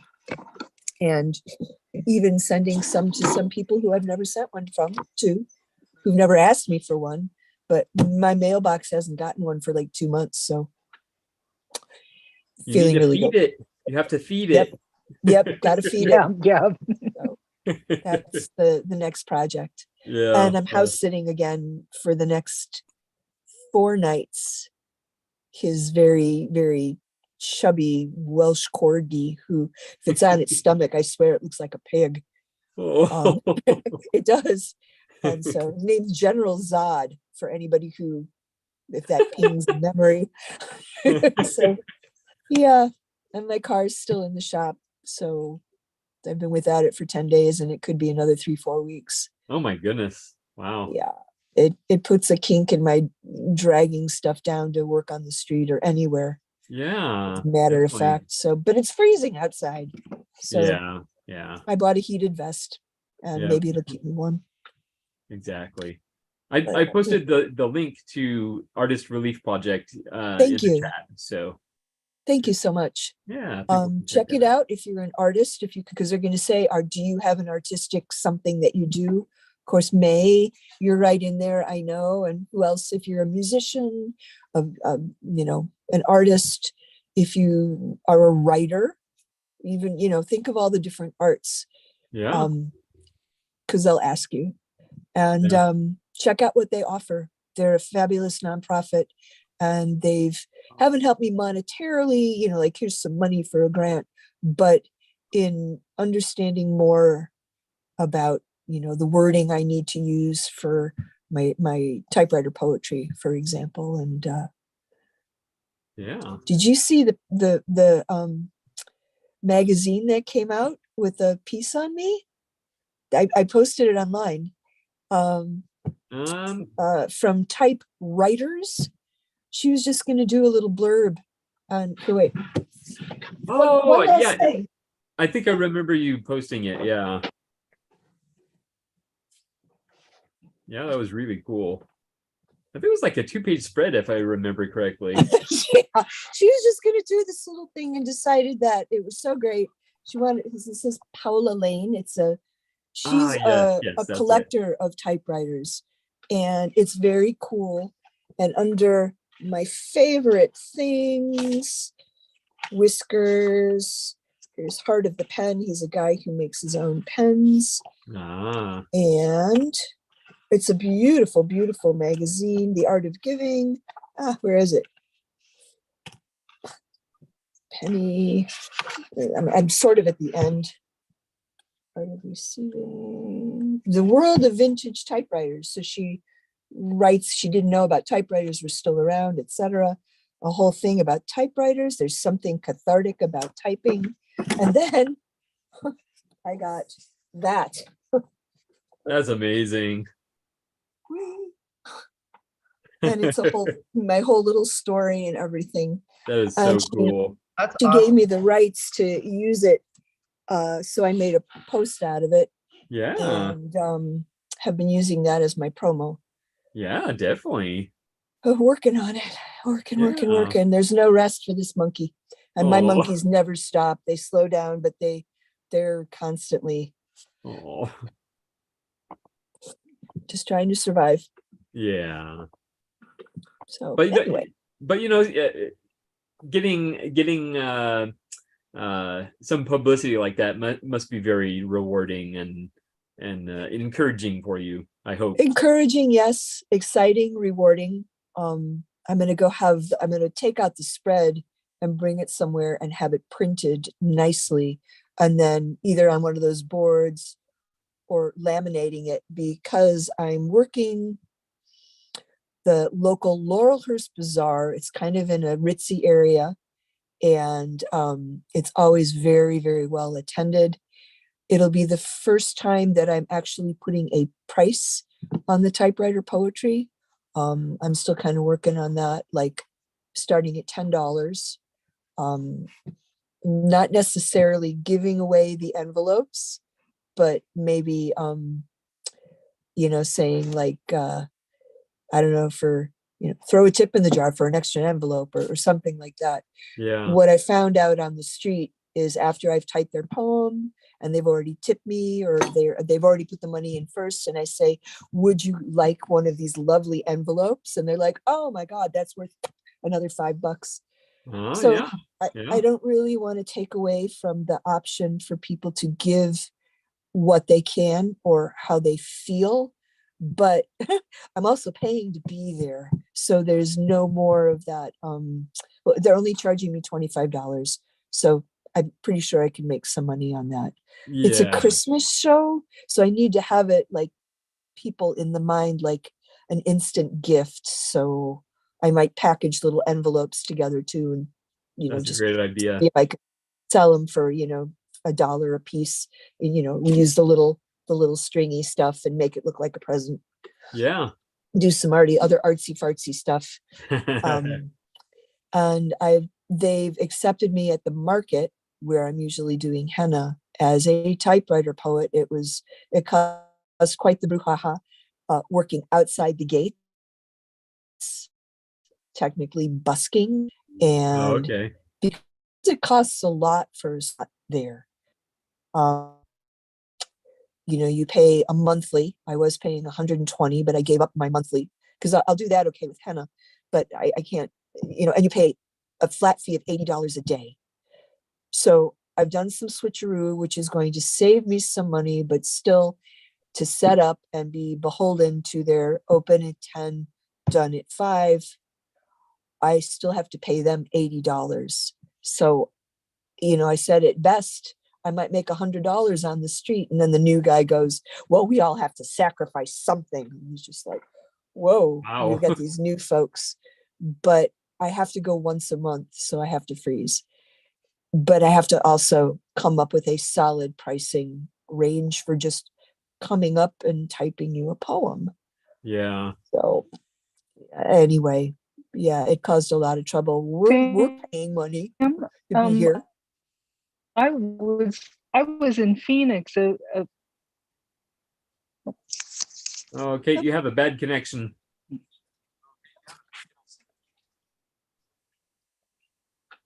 Woo, Oh, I'm I'm sorry. I'm having problems. My feed is cutting in and out. Oh gosh. Okay. You're okay right now. What I was saying, or starting to say, was that I was in Phoenix a few months ago with my sister, and met a typewriter poet there who was just set up in a little shopping area downtown, and he was charging $25. And I thought it was worth it. I bought my sister a poem for her birthday, and real nice guy, real fun to talk to. And I said, I don't think I could do this. He said, oh, don't sell yourself short. But he was real encouraging. And I don't know how long you've been doing this, but I think $10 is too cheap, especially for Laurelhurst. Do you know what his name was? Yeah, you know what? I don't have it right in front of me, but I can get that to you. Was it Jeremy Breedlove by any chance? No, I don't think so. Okay. I don't think so. Yeah. Was it a long poem, or was it, how perfect was it? Well, what he had us do, and again, I don't know what your method is, but He had me fill out a little bit of information about my sister while we were visiting and hanging out together, characteristics about her that I think were most outstanding. And we walked away and had lunch and came back in like 40 minutes, and he had it typed up. And it was, just kind of free verse. And I think my sister loved it. It's not what we expected to find. And she's not really a very literary person, but she was thrilled. And so, yeah, she ran home and showed it to her husband. Neither one of them are like big artiste kind of people. So she thought it was pretty charming. And that's Phoenix, downtown, arty kind of area. Laurelhurst. I live in Colorado Springs, but I lived in Portland for years. And I was just in Laurelhurst, at a bed and breakfast not too long ago. So, oh, was the weather Yeah. nice still when you came? Yeah, it was really nice. It was mid-October, and it was just beautiful. And gorgeous. Yeah. Told my friends I was visiting that I liked typewriters, and they said, "Oh, you should see our basement."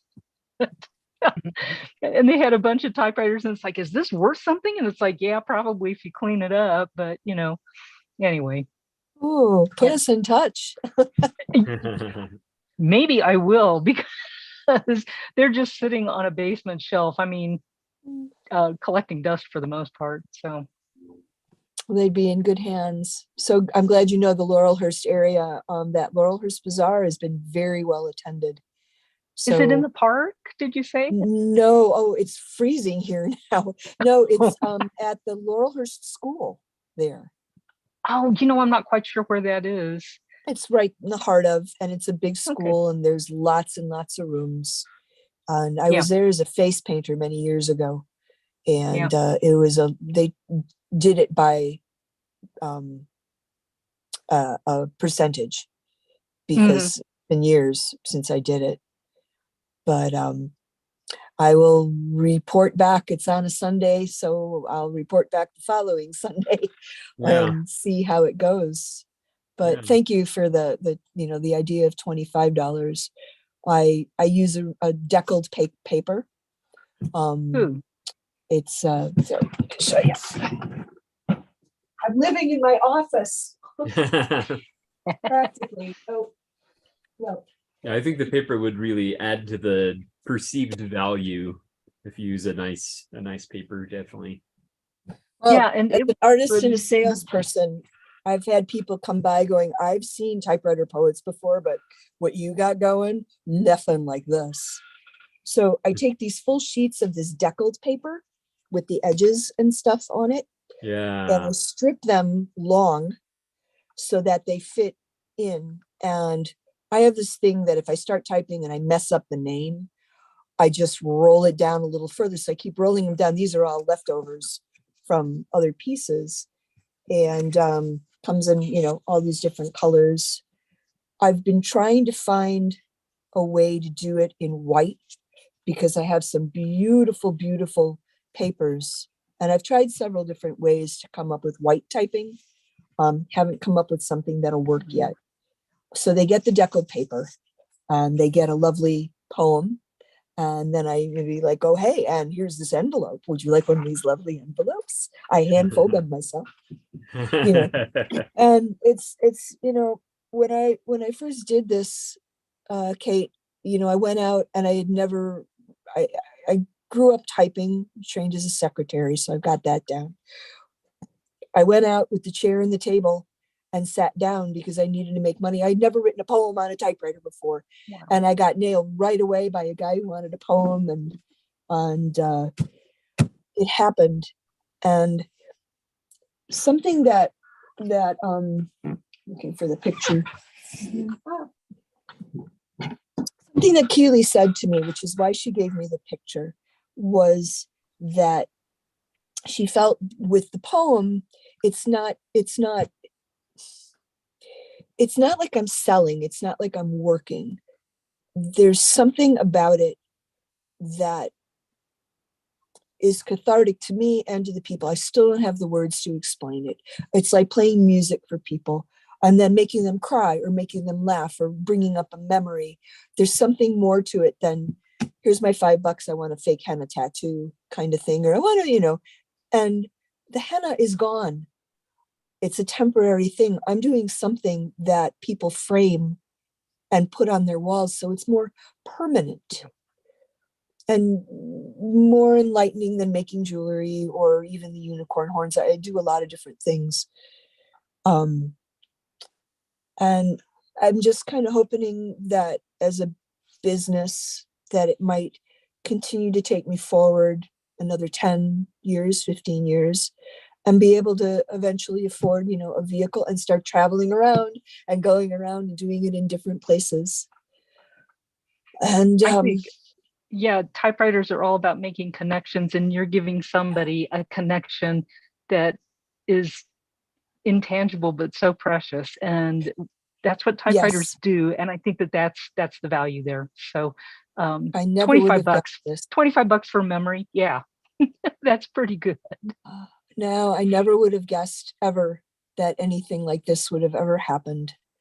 I've got a friend who's going to do, because I'm actually, drawing is not my high point. I probably could do something. It's why I bought this thing with the Procreate, where I'm going to make my little logo of probably my 1928 Corona 4 bank, that general form, with my poem hat sitting kind of on the side, and it'll say poems, and underneath will be the inspiredtype.com, which doesn't exist yet, and then like Typewriter Rodeo does, or other people, rather than writing everything down, they stamp it with their logo and the info's there, and then you just sign it. So it's all upgrading. And yeah, and sorry, I'm very talkative. All I've had is I'm on my 2.5 cup of very strong caffeinated coffee, and as usual, I can't stop chatting. But anyway, actually, I have one more question for Diane. If she's, you're looking at, I have a question for Diane. What was the machine that you bought? What do you call those? The blower that you got to blow stuff out of your typewriters, or does somebody else know? How, if I were to look for one of those, what do I look for?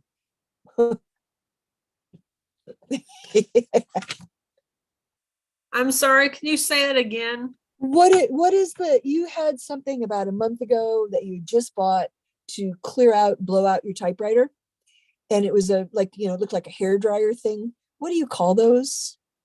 Air compressor? And is that just all it is just like a portable handheld air compressor? Yeah. Okay. Sorry, I was out of left field. No, I've been meaning to ask you that. So, all right. So I'll just look up air compressor. Yeah. I have one for airbrushing, but until I find my actual airbrush tools, my guns, it doesn't really work with just the open hole. I've tried to squeeze it down. So, but I might be selling that anyway. I actually don't have the gun. I have something that came with it. You just screw it on the end, and it's kind of a point. It narrows the. Yeah, I just use that. I haven't actually found one of the guns yet. Well, the air compressor I have is specifically for airbrushing, and my guns are somewhere in my storage space, which I need to go into anyway to find again. So I was trying to use that, and I think what I did was just blow some gunk into one of my typewriters because it's no longer moving very well. It's choking up. So I need something a little stronger. Yeah. Because those the cans are expensive to buy. Yeah, they are. And I don't know how I feel about in my room here actually using them, especially with a heater on, stuff like that. So I'd rather be a little more careful. But anyway, that's it. Oh. Thank you. Sam, one thing I was wondering about is there any benefit, or would it be worthwhile to have a selection of poems that you've typed in advance that I took a poem class last year because as I started writing poems, I'm like, why does this one end here? Why doesn't it, why does that word not go over there? So I did not know how to how to use it for the creative process. And a lady here was doing a poem thing on exactly that. And she's in town, and she teaches classes. And then I asked if anybody knew how to do zines. She has made many. So I want to do a small press and a little book of my favorites from the ones that I've done since I started. Some I guess I need to bring them in, it has to be like professionally printed in some way. Some I'd like photocopied.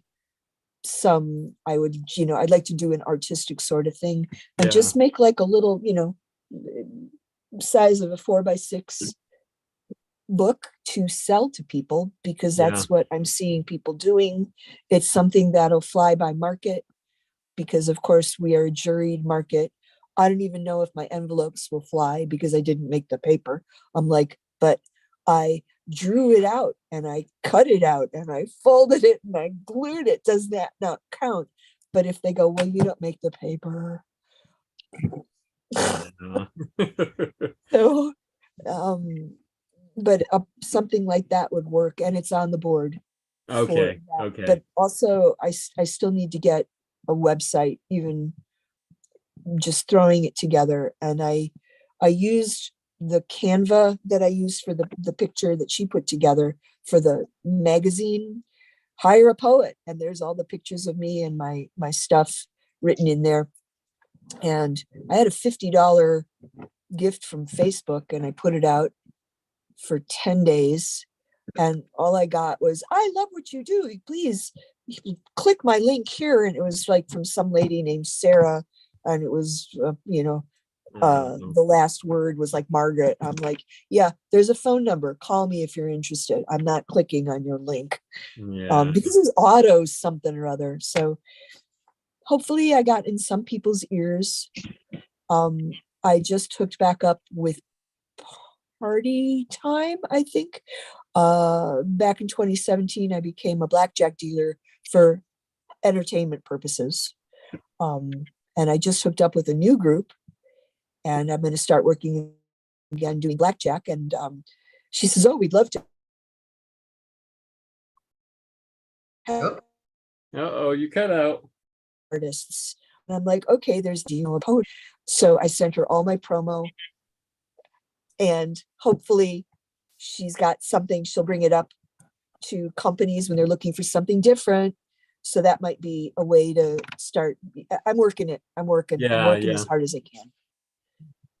Yeah. I just had that idea. So I love the idea of a zine. That's excellent. Definitely. Yeah. Well, the guy I work next to, Zachary, he's out of Yahats, but Ars Poetica actually has him on their list of, hey, if you need a poet in Portland, here's one. And he worked a wedding, and they paid for everything, and is fly him up here and a hotel room for 3 days. And I'm like, yeah, I want all that. But like I said, he was also a force to be reckoned with. And it was hard because here I am sitting next to this fabulous typewriter poet with a Model P, with Vogue, and he's just all professional and smiling and a much better writer than I am. And then this other guy, Matthew, who is a local, he's the traveling typewriter. He came, and they're all talking shop over here. I've got a guy I'm writing a poem for. Keely's over there, and they're doing a talk on typewriters. I was just like, how do I do this? I can't concentrate. I'm like, I want to hear. And a guy who I went on a few dates with wanted to check it out. So he's standing over there. He's just observing me, and I felt really bad that I couldn't talk to him, but I'm typing a poem for another guy, and my ears over here trying to, like, I want to know what you're saying. I know. It was like trying to be like in last year in Virtual Hermans. It was like trying to be at everybody's table and listening. And the poem that I wrote for a guy, he said that the woman he sent it to really loved it. I felt like it was one of the longest ones, talking about every day of Diwali. I had to do a quick study about what does each day mean.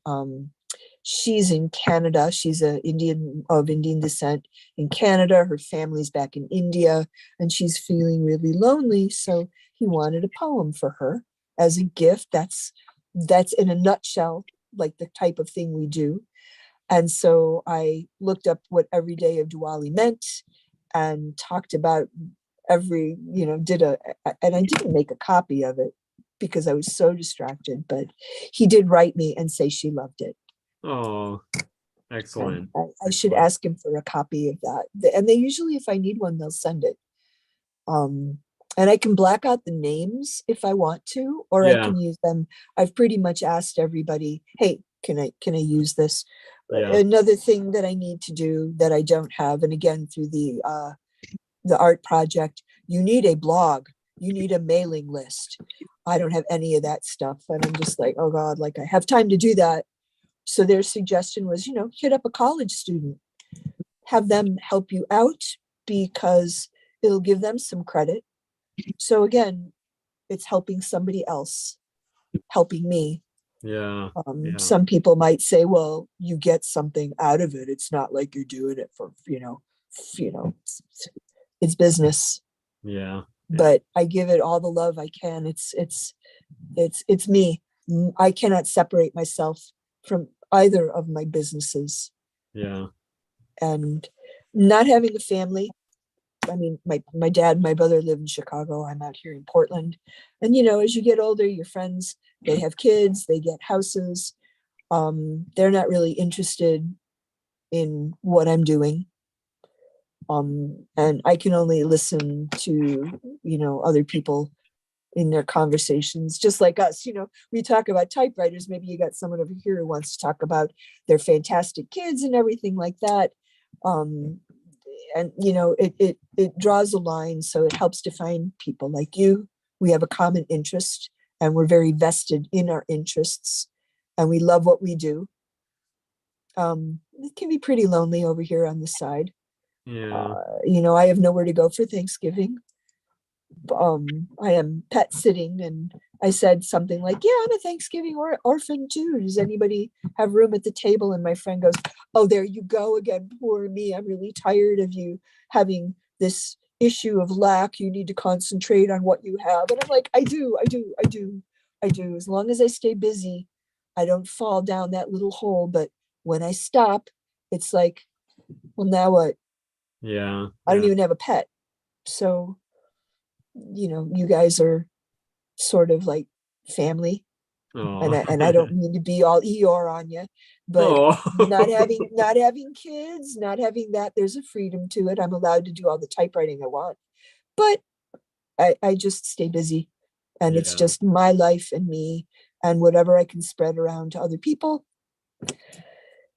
And whoa, I didn't mean for that all to come out. Get all emotional. Oh. But at least I'm in a safe place to live, and my roommate's nice. That's good. That's good. And he's gone again to California because he does his shows down there, and I'm watching the house, and we have a good deal going on here. Excellent. That's good to hear. Yeah. Yeah.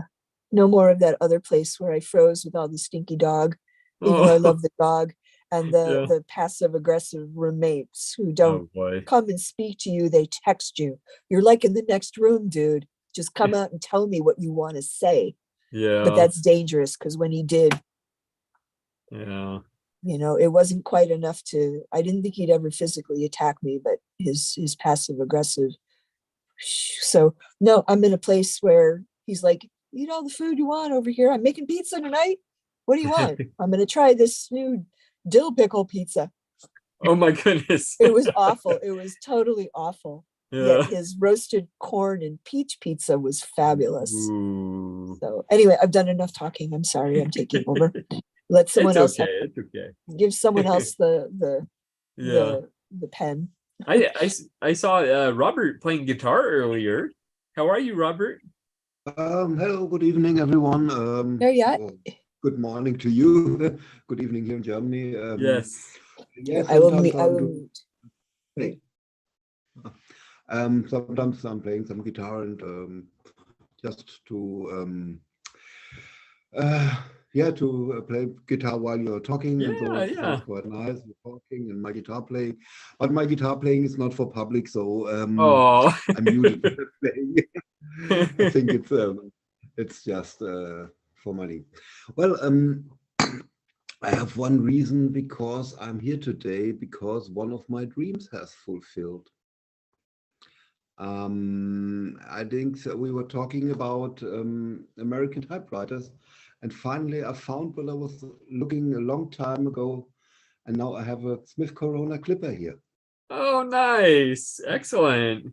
And it's really so hard to find these machines here in Germany. I think it's the second Smith Corona from this age or from this area. I will just show you. Okay, of course, you all know how Smith Corona is looking. Where can I turn my video around here? Just a second, please. Back camera. So, and ladies and gentlemen, here it is. Ah, nice. Nice. Don't know if Nice the picture. recording on it. And here's my guitar, yes, and my teacup. And it's really interesting because now I'm flipping back because I think really all of you know how a clipper looks, but as I said, in Germany, they are very uncommon. So I was very happy, and it has a little history how I got it, and this I want to tell you if there's enough time. Of course.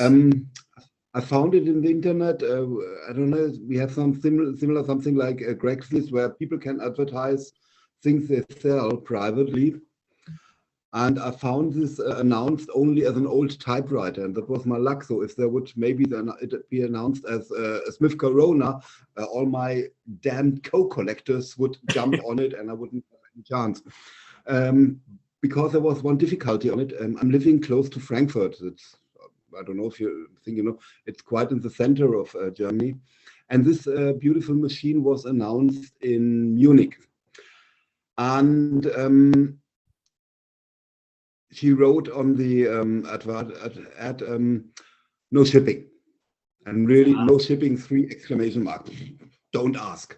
Yeah. Okay. I tried to ask, oh, I would like to have this machine. I love it. And would it please be possible to send it, to ship it to me, and I will pay everything you need, because it was just 15 euros announced. So it was more danger that anyone else jumps on it. And she said definitely no. No shipping, no shipping, no shipping. So I think no typewriter, no typewriter, no typewriter. But I don't know if I told you, in October, I started studying at the European Academy of Labor in Frankfurt. It's something we have to do with labor and work and any social things and whatever. Can't talk later about it. And 3 of my co-students, they are coming from Munich. And on weekends, they often go home to Munich. And so I asked, please, could anyone please get me this typewriter? Oh. And 2 of them said, oh no, it's on the other part of Munich, so I can't get there. But one said, yeah, quite pretty close to my home, so I can do this for you. Okay. Oh. Then I wrote to the woman who sold it. And in the writing before, she's really a bit not so super friendly, though. But and I said a co-student would come and could you please reserve this machine for me? And yes, okay, but if he's not here next weekend, I will sell it again, so something like that. And I instructed my co-student, and he went to Munich, but then he wrote me, sorry, I can't pick up the machine because I have flu and I'm ill, and so I will okay, bye typewriter. Oh. And I wrote this to this woman that sorry, but the guy can't pick it up, and so maybe could it be possible next week? And okay, I will open the advertisement again, and so when someone picks it up, bad luck for you.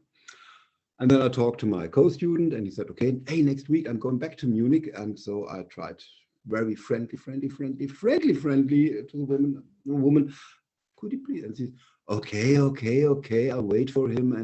And then now it worked. So, and the difficulty was, of course, I've only seen a picture, so maybe it's a total crap machine, whatever. and he brought it, and on Friday I picked it up at his student home, and then I opened it up, and it is in perfect shape. It's really good. It's from 1949, as far as I can trust the serial number.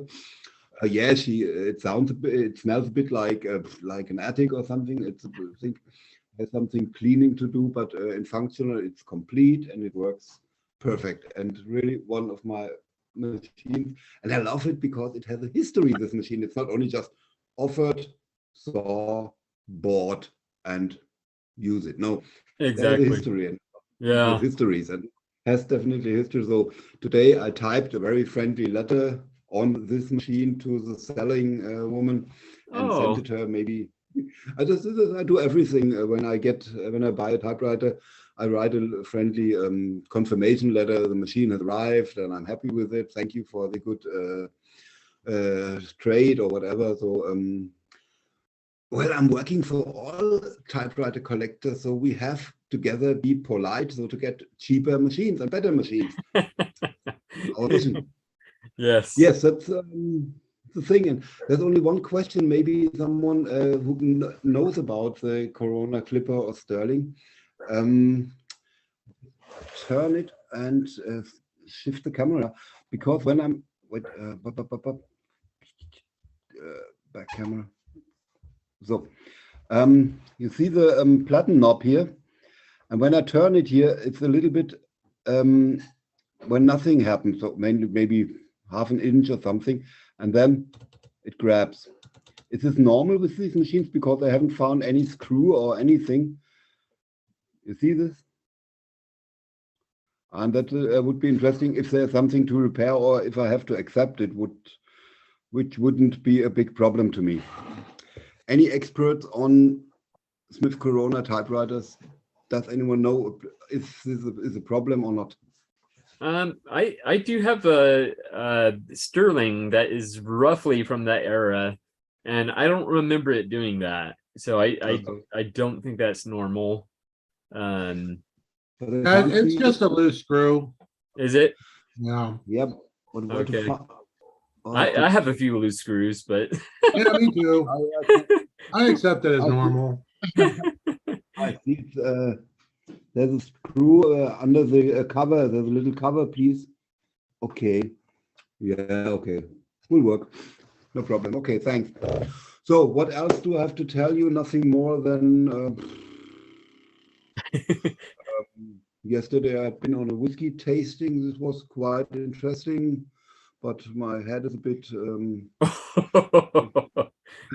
but we had 6 really delicious whiskeys, and that was really a great experience for anyone who has. I can recommend this. So you have many different whiskeys, and you can really compare them together. How is this working? How is this tasting? And we had a good narrator, and he told us everything about the history, how this whiskey was made, and it was really funny. Yeah, I liked it. But as you see, so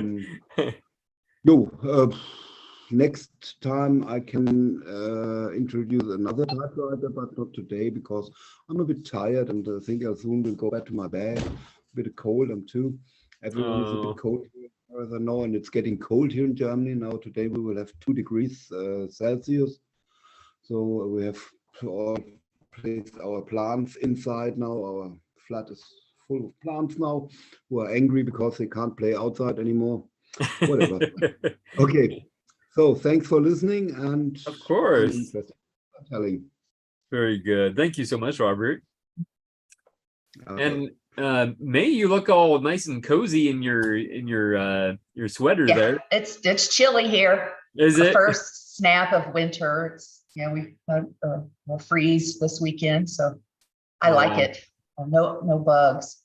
If you know Arkansas, all the bugs live here, so it's nice to be able to go outside and not get eaten up by bugs. So yeah, good to see everyone. I keep having to mute because I've got dogs, and every time somebody walks their dog out front, of course they have to let me know. So that's why I have to stay muted. Yeah. But yeah, I was listening with what Robert's saying. The congratulations on your Smith Corona. It's so funny because they're so common here, I right? know, I Like, that's know. all we have in this part Exactly. of the country is Royal or Smith Corona.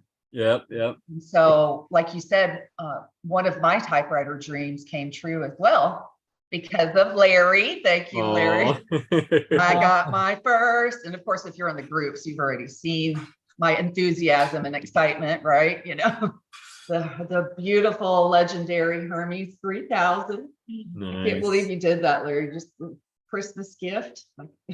Wow. It's not because he just had an extra one laying around, right? Yeah. Yeah, I mean, He felt bad for me. It's I oh, it is an extra one, or was an extra one. it Yeah. was, yeah. Yeah. So it's beautiful. It works perfectly. It's a Nice. pica, nothing the only thing is you said the margin indicator is missing, but I don't need it. You know, it's one of those extra things that you don't really need. I may Yeah. later, because apparently there's some people that sell parts for the replacement. And so if I find one and I can figure it out, I might do that later on. But in the meantime, I'm just enjoying typing on it, of course, as we all do. Yeah. I was listening to Susan earlier. She was right. I did type. Well, I typed the letter to Larry first. Like, you were my first letter typed on this, the thank you letter. And then Susan was number 2. So I was excited. I know how much she likes her. And you know, it's funny, my sister, a lot of her accessories and dishes, she likes Hermes green. And I never realized that until I came over. And I started looking around. I'm like, this typewriter fits in. I better not let her see it because she's going to want it to match all her Hermes green. Yeah, yeah. You know, when I bought that, I didn't know that it had to. I didn't know that it had a ribbon indicator, so I didn't know it was missing until somebody pointed it out online, and I'm like, oh, okay, because you don't. It doesn't matter. It's amazing they had it. Really, I mean, it's like, it's kind of neat. The whole concept of it, how it works. By the way, it's tricky.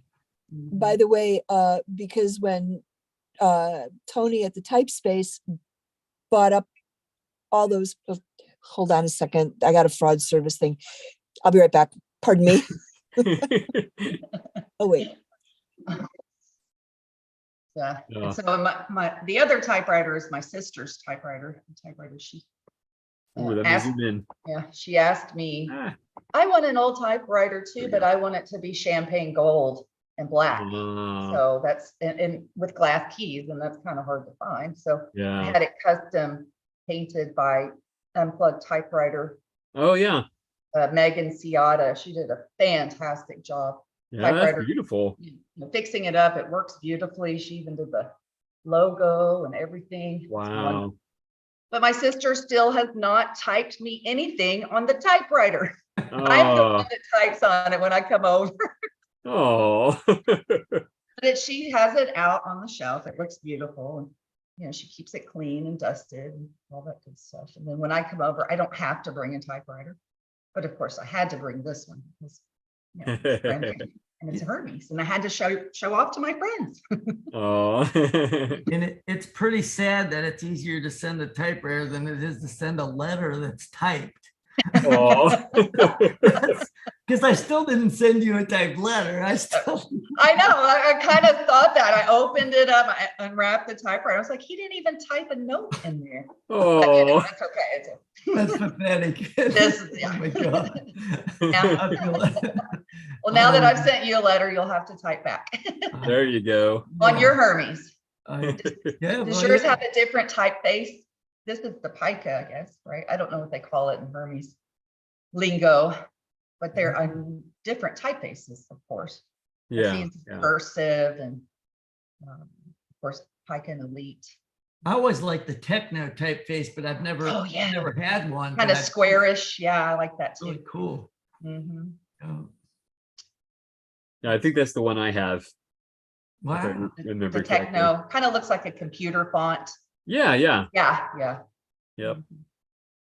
Very cool.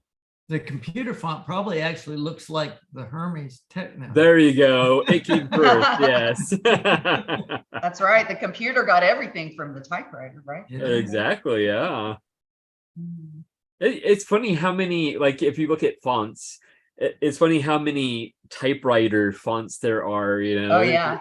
Trying to reproduce all these different looks that you can get from actual real typewriters. Yeah, the smeared kind of Yeah. imperfect look. Yeah, Yep. just get a typewriter. Yeah. It's more environmentally friendly. Yeah, like on Canva, you can search the fonts for typewriter and it'll bring up all the typewriter fonts. I think the one I like is, I think it's called the Elite. It has kind of a more of a rough appearance to it, so it gives you that old school typewriter look, you know. Yeah, and then they have some others that they're more clean and almost like they're more produced by like you know, one of the Smith Corona daisy wheels or something. Yeah, so yeah. Yeah. Very cool. So you have your 2 typewriters there and dogs barking. I did notice earlier, I was thinking that you were kind of filling the role of Joe Van Cleve, because you know he likes to eat on camera. we saw Well, you eating there. It is lunchtime, you know. when Yeah, I join. figured. And we're here for what, 3-4 hours. I have to have my typewriting Exactly. energy. we don't want anyone passing out. Right. Yeah, definitely. So yeah, Excellent. you know, it's funny. We're going back to what Robert was saying, you know, what typewriters are common in your area Exactly. versus uncommon, and with Corona. Yeah. It makes sense. It's an American Yep. typewriter. It makes sense that these are rare here because they're made in Switzerland. Probably not as Yeah. many sold in America. Smith Corona. Smith Corona makes, I think, is the bulk of my collection. I counted them. I think I have more Smith Coronas than anything else. I'm pretty sure. You know, because I've got the manual, the electric, 5 series, 6 series. Even my Yeah. first typewriter, my first, you know, grown-up typewriter back in college was the Smith Corona daisy wheel. I think there's And more I've worms never here. seen these typewriters anywhere until I started collecting them a couple years ago through the, you know, the typewriter groups. Yeah. I've never, and like Hermes, you know, it was always like a fashion brand name. Yeah. A typewriter. So of course I was fascinated right away, and I wanted one, and then I saw the prices and I'm like, ugh, I'll wait. Yeah. Wait for some nice, generous friend who has one laying around. I bought that a long time ago, so it wasn't what prices nowadays. Yeah. Yeah. Probably at a thrift store, you could find them, you know, $20 back in the day. Yeah. Definitely crazy. inflated. Yeah. And it's very interesting how people have really gravitated towards Hermes typewriters. And the Olympias, the European Yeah. typewriters. Yeah, those also. Ericas. Yeah. We Yeah. love our German and Swiss typewriters. Yeah. Just like the watches, they're very high quality, very well made. Yeah. I forget which model of Olympia it was. I was looking on Shop Goodwill recently, and I like to start at the furthest date, so you know that have basically just been listed. So there was an Olympia, and even though it had been listed only for like a day, it was already up to almost $100, and I was like, wow. By the time it reaches the end, it's gonna be like $300 or $400 probably. That's crazy. Yeah, that's definitely one of those that they. Well, you know, you were saying something. Yeah, go ahead. Oh, I'm sorry. Talking about European typewriters and quality of craftsmanship and stuff like that. And I have a Hermes 3000 that I bought from a friend who needed the money, so I paid her full price. But she got it from her dad during high school, and he worked for IBM. But he thought that was the best typewriter, was the Hermes. Yeah. Yeah. I have to say I just might agree, because I love typing on that thing. It's amazing. It really is. They're solid typers, that's for sure. Yeah. Although SM3 is still my first love. So, Oh yeah. and they're not bad. Yeah. Yeah. Yeah. You know, everybody has their preference, right? Oh yeah, definitely, definitely. Yeah. Just I've wanted to never finish. heard anyone say they did not like an Olympia. I know, right? Yeah. But you Hermes, definitely there don't hear are that. people who don't like the Hermes, like Susan said earlier. Yeah. But as far as Olympias, they probably are the best because I've never heard anyone complain about them. Yeah. Yeah. So anybody have Olympia laying around? Yeah, I've never tried one. I can't find them locally. So if you got one laying around, just, just saying. What laying around? Where An are you, Nate? Olympia portable. I don't want an SG. I want the portable, the mid-size SM, right? SM. Yeah, SM. SFs are the flat ones, right? Yeah. Yeah. I think I would like an SM. You can have them here in Germany. I told you I'd bring you one to try out. Yeah. The only thing is the European ones are wears. And I just can't. I mean, I can't. Like, if I was a hunt and pecker typer, sure, but I'm a touch typer and I have one quartz and I mess up every time. Welcome to the No, club. no, We were talking Olympias. about that earlier. Yeah. The Olympias that I've seen here in Canada, they're all QWERTY. Okay. Well, I'm saying if I get one from Europe, it will probably be quartz or something. Oh, I different. see. So I'd have to buy one that's No, but made there's for the plenty of American. Olympias in the US. Oh, No, yeah. there's plenty of Olympias in the US. There was a big company. Yeah, just not locally. I can't find them locally. I have to buy them online through the, the auction sites and stuff, and they're very expensive. That route, if they're in good condition. Well, I'm in love with the rounded, the curvy lines and the seafoam green or whatever they call that green. That's what I like. I mean, I love the way it types, but to me, it's the best looking typewriter. And I know, yeah, there's some gorgeous typewriters out there, but that's I was born in the 50s and that was like the cars were 50. I always loved the old cars, the rounded look and streamlined look. And I just love the way that looks. They are. Yeah. They look as good as they type. Go ahead, Robert. I think you've been trying to talk and have to cut in. Yeah, try it. I don't. Olympias as Smith Corona in the US very common here. But what I don't like on the Olympias, I have several because you can really get them. The keys are a bit spread, so I don't feel comfortable with it. I have to put my finger like this, and others they are a little bit narrower, and I like it more. So you really should try an Olympia if it suits to your typing. That's really a problem. There's an Adler, it's a bit narrower, and it types for me much better. But that's totally individual, same as a guitar. Yeah. But with Olympia, it's really common that they are a bit more spread, the keys for big hands. Yeah. Big German hands, right? Yeah. Not that big, and I like the keyboard of my Olympias. Yeah. Yeah. Oh, I wanted to say hi to Daniel and thanks for the letter with the cool paper in it. Oh, welcome. Yeah, I've never seen anything like that. So, and I don't know how to pronounce it. It's a Japanese type of paper that's made from really thinly shaved wood. Kyuji. It's amazing. Yeah, Oh, Japanese. Kyuji. Okay. It's Japanese shaved wood. That's like paper.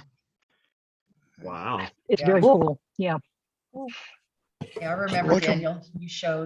Danielle, you showed some a few months back, and somebody else had it too. That's really neat. Yeah. So it's from Lee Valley. The one I buy is from Lee Valley, which is a company based in Ottawa. Lee Valley Tools. They make tools. They make hand tools, garden tools, and woodworking tools. But they also have cool stuff.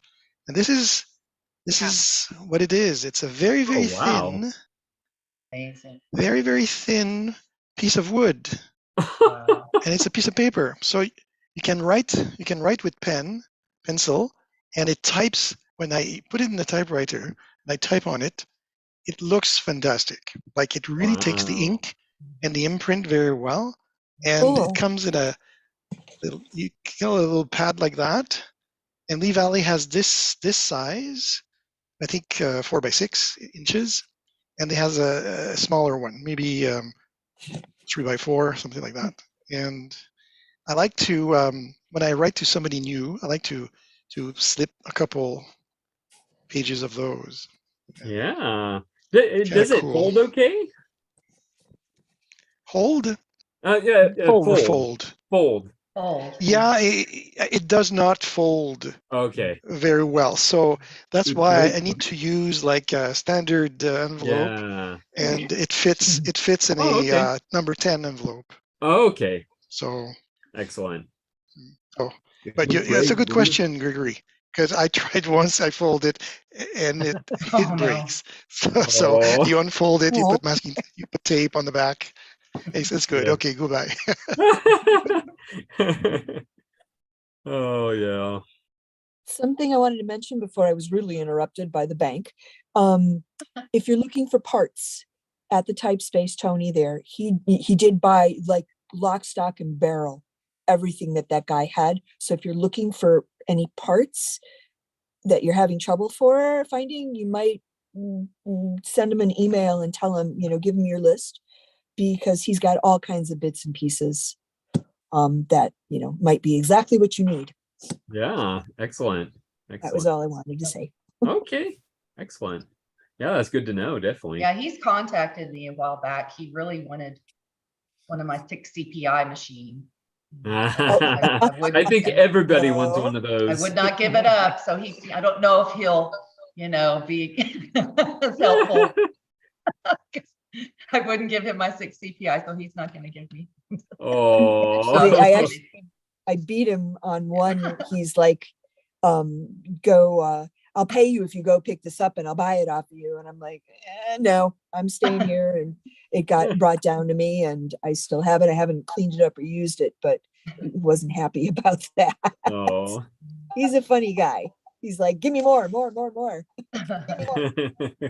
And I'm just curious, Sam, what did he purchase? He said he bought out maybe a repair business or something. He's the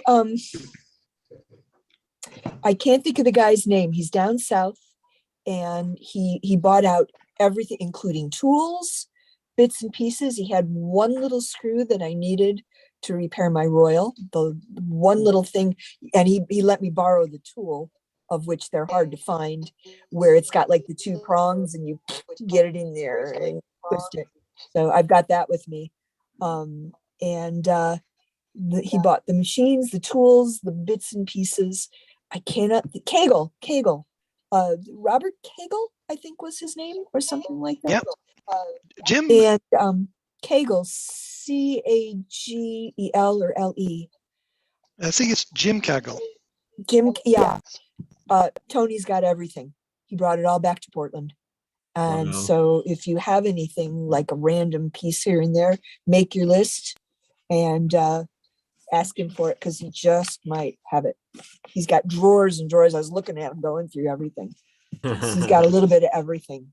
So could be that one piece that he saved from becoming a bracelet or a necklace or a lamp. Something like that. Excellent. Diane, how are you doing?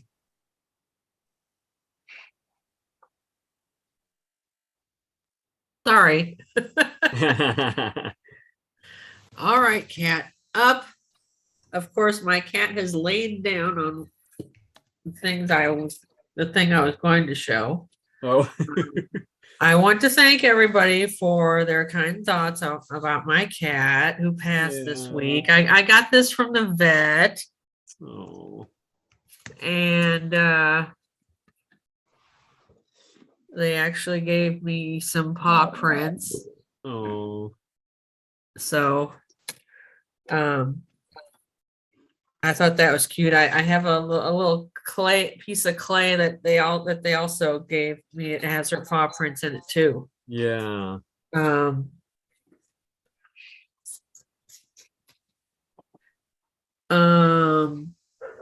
So it's kind of been a rough week as far as that goes. Yeah, definitely. I got a new shredder. Yay. I know that sounds absolutely dumb. But it broke right in the middle of my last blog post. Oh.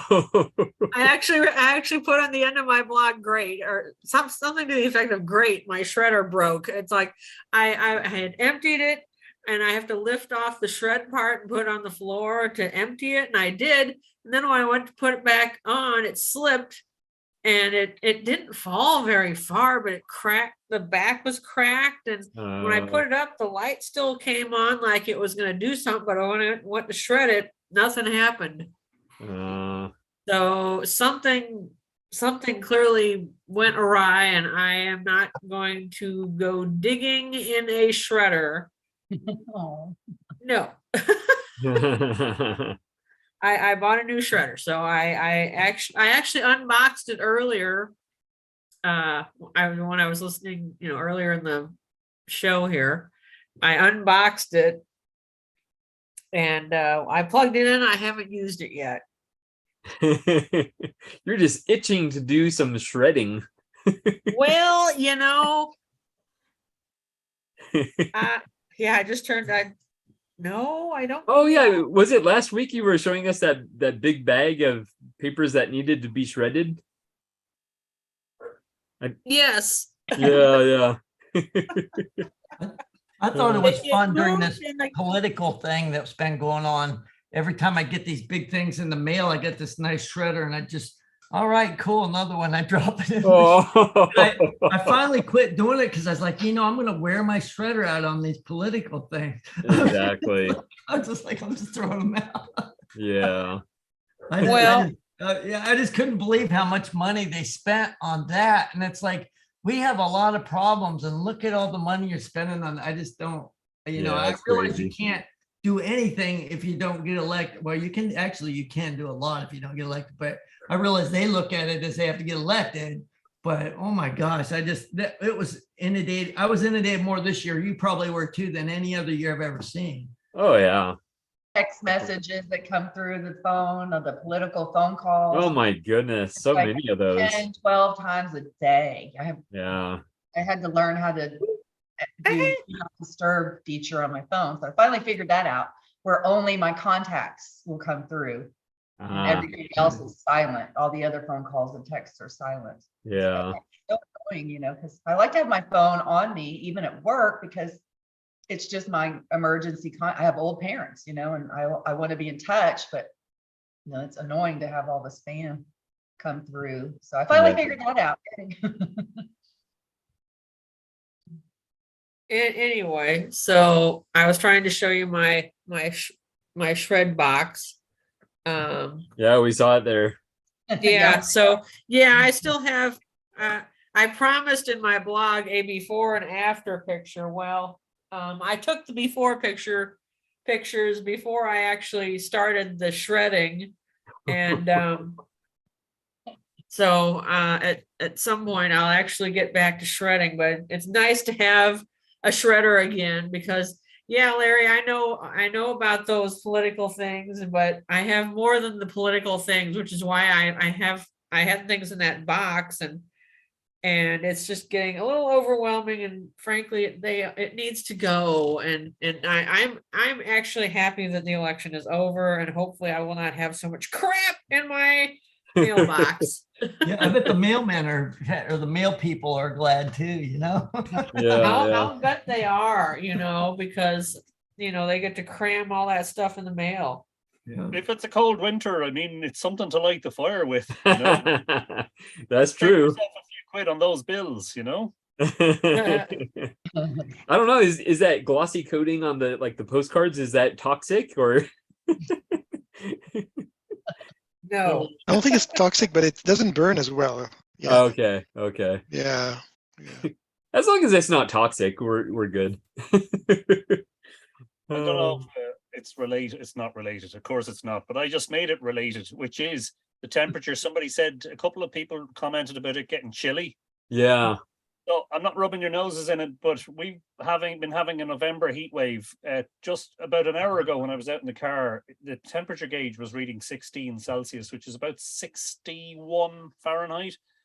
Yeah. And a couple of days ago, we had a temperature at this time of the day of 17, and there was a record set at Shannon Airport, the highest nighttime November temperature ever recorded.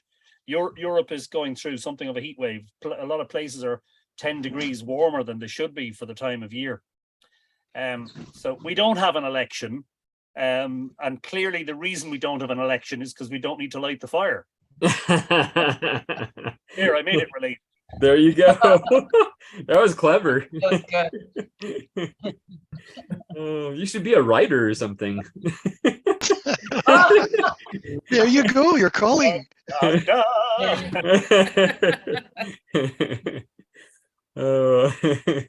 you, Gregory, for that spark of inspiration. And I've been sitting here for years wondering what all these typewriters are for, you know. Now I know.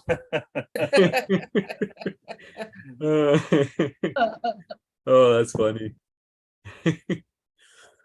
Yeah, let's see. And Larry, you're doing well. Yeah, I'm doing all right. Just busy day because the church and our piano player had to go pick her brother up at the hospital this morning, and I didn't know till this morning, and so it really made, you know, I'm the choir director, and so it's like, well, I got to scramble, figure out what everything we're gonna do exactly, and anyway, everything was fine though, but it's just I felt really busy. That's for sure. Yeah. I came home and I ate, and I don't actually, I've eaten in front of you guys a few times, but I just was hungry and grabbed my food. I'm just like, I got home with, I'm like, man, I can't believe it seems like it's been a full day, and you know, it's early afternoon, and yeah. But yeah, I haven't done any letters. And I'm going to. I actually, May, when you sent me a letter, I got another one too. And maybe I shouldn't name people because then they'll be like, well, why didn't you send me one then? But anyway. Like people are like, how come you typed Larry a letter and you haven't written me back yet? Like Danielle's probably a little bit miffed because I still haven't replied to him. And you know what though? I will say that this person, I won't name the person, but it's cool that I was really thought this is the coolest thing. I got this letter from one of the type pals, and it's all typed on the front and back, you know, of the envelope. I'm like, open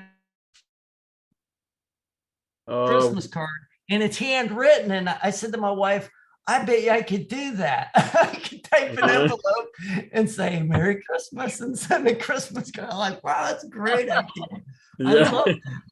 Because then I'm actually sending something, I'm actually typing something, and I don't have to think. Yep. Oh, that's funny. Oh, on YouTube, we have Kat in the comments saying howdy, can vouch for the heat wave here in Ireland. So I don't know if Anthony knows Kat, but yeah, we have Kat from Ireland and in the YouTube chat. The YouTube chat, yes, the YouTube chat. Kat. Yeah. She's on YouTube, so you can't see it. You can't see it, Anthony. For us, if we have YouTube on at the same time, it's confusing. So we miss the YouTube chat, but I guess you're monitoring it the whole time. I'm supposed to monitor it. I usually fail, but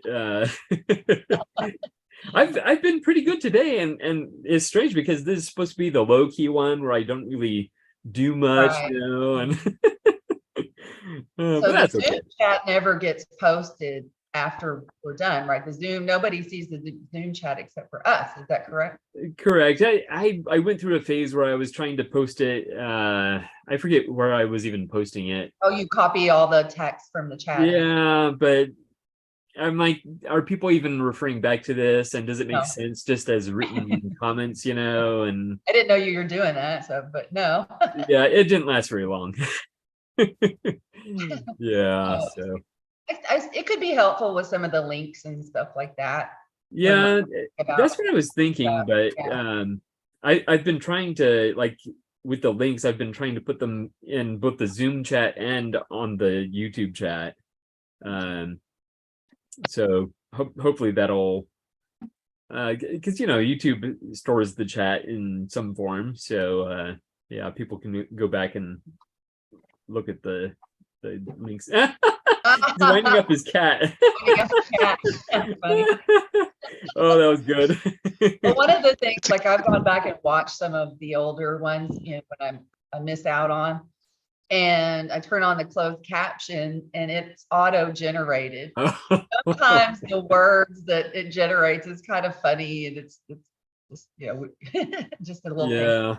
Yeah, YouTube probably hates us because, you know, sometimes we have a bunch of people talking at once and we get excited and yeah.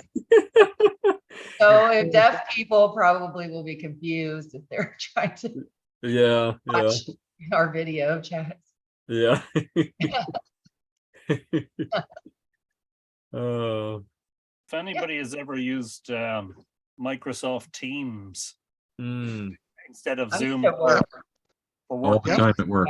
Yeah, that's what we use for work. Yeah, that's what we used at work when we were at virtual school. So it has a brilliant subtitles or caption generator. Oh, does it? It's amazingly good. And just to test it, I used some swear words. And right, and I shouted, you know, the F word, and it put F star. It wouldn't even... Oh, that's good. Accuracy was very impressive. And YouTube, I mean, you know, I do live streams, and some people are watching with the volume down, and they're looking at the subtitles, and they're going, "Anthony, what the hell are you talking about?" You're telling us. You're telling us you were being all grown up and testing it. But I know you were just wanting to laugh and cut up and say, Oh, that's funny. It's kind of like back in the day on the old Apple IIe computer. They had this very primitive text-to-speech feature, and of course, you know, you're going to type in the curse words and stuff like that in there just so you hear the computer say these words. I remember that. Yeah. Oh man. Oh yeah. Alexa. That's interesting. Now I wonder, does Microsoft Teams have a feature that could connect with YouTube? Like Zoom has the feature, you know, is kind of built in for, you know, that's how we're connecting to YouTube from our Zoom meeting. Do you know if Microsoft Teams has something like that? It can be recorded. I don't know about connecting straight to YouTube. Okay. Yeah, you can record. Yes. Yeah, I'd probably have to use a third-party software or something, but I'm very happy with Zoom actually. So I just wish it was a little more integrated with YouTube, like being able to put the YouTube comments on the screen and the chats from here onto YouTube. That's what I miss about StreamYard. StreamYard looks gorgeous, but it does not handle low bandwidth. So right. Yeah. Now Google has a version of Teams. Anthony, you're going?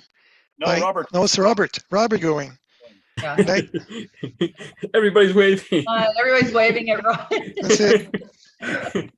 And I can see everyone. Have a good day. So like people on YouTube watching have no idea why. Bye, Robert. Yeah, because we're not connected, right?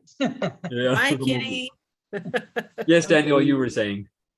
I was saying that for a while before at work we settled on Teams. We as a manager, to reach out to my staff, I used a Google, which I don't even remember the version of. What's the name of the Google app, which is like Zoom and like MS Teams. Meet. It Google worked. Meet. Yeah, Meet, of course. Yeah. Thank you very much. where's my brain? It worked so well with the instant subtitles. Like it could understand my accents of different of my staff. I have staff from all over the world. Well, I had, because now that I'm retired, but I had people from all over the world in my team, and they could recognize all their accents. Wow. And the integration with Google Docs was great because we could work live in a document, each of us inputting into like a text. And at the end of the meeting, we had a finished document. You know, like we could have like do minutes as we went, and have a lot of different people inputting into Google Docs. So I was really impressed with that. But corporately, they settled on MS Teams, and then that's what we use, which is, it's not bad because it's integrated with Word and our Office for email. But I mean, I get that. So, but Yeah. Google Meet is another good one. Yeah. There's an interesting question that arises from that, Daniel, and that is this. If Google Meets or Meet or whatever it's called is very good at transcribing what you're saying into immediate captions, as is Microsoft Teams, which is brilliant. And given that Google owns YouTube, am I right? Yes. Yes. Why Yes. aren't they implementing the same technology for captioning or subtitles on YouTube as they are with Google Meet? Huh. It's a really good question because I usually turn on caption on YouTube, and some of them have it, and they'll say it's live, and some of them don't have it. I don't know if it's the user selection or if it's the version that they use. I've never produced a YouTube video, so I don't know, but I use it a lot, and yes, sometimes it reads funny. Every time that Dwayne Jensen starts his video, if you put the caption on, you'll have a good laugh because that's not what it says. It isn't right what he says. Oh no! But the rest is pretty good. Sean, you look very intense. Yeah, that's what happens when you take your glasses off and you got to get a little more hunched over the typewriter. Oh. I'm worried about getting a hunchback when I turn old. Yeah. Yeah. That's a long time into the future, Sean. You've nothing to worry about for now. That's because I said you were a good-looking guy earlier. Thanks, Anthony. I appreciate And just confirm that is from the tiny little inset picture from the side. That looks like an Olympia, is it? Yeah, it's my SM4, which was lucky because Colby, I think, had a wide carriage brown colored SM3 on this morning when he was on. So yeah. Yeah, we were talking about how difficult Olympias were to get in the States earlier. Well, yeah, no, I heard May saying that she didn't have one, and I'm shocked. Because yeah, I bet you are. Broken. I'm so like there's so many Olympias. Like I'm not saying this to. I mean, I've got like 12 Olympias, all right. and they haven't been hard to find, different typefaces and the colors and all that. So we can get you one for sure. I see a lot that are fairly reasonably priced by comparison to some of the dough heads that post for $800 or $900 on eBay. They're much more reasonable prices, but yeah.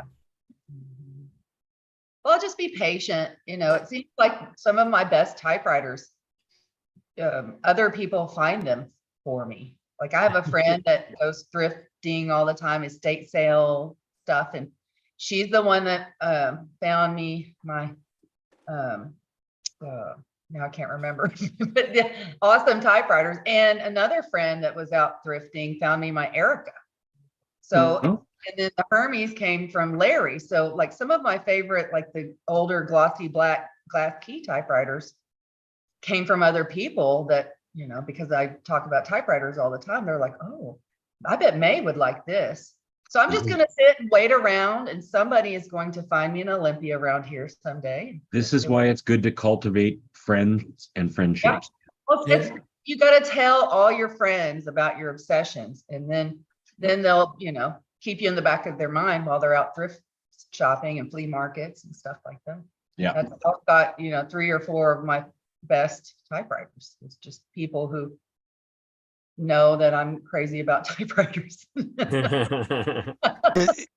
It really works well for sewing machines and typewriters. Yes, I And get when I those tried too. that, for 4,000-pound milling machines, I wasn't very successful in getting people to buy those kind of machines for me.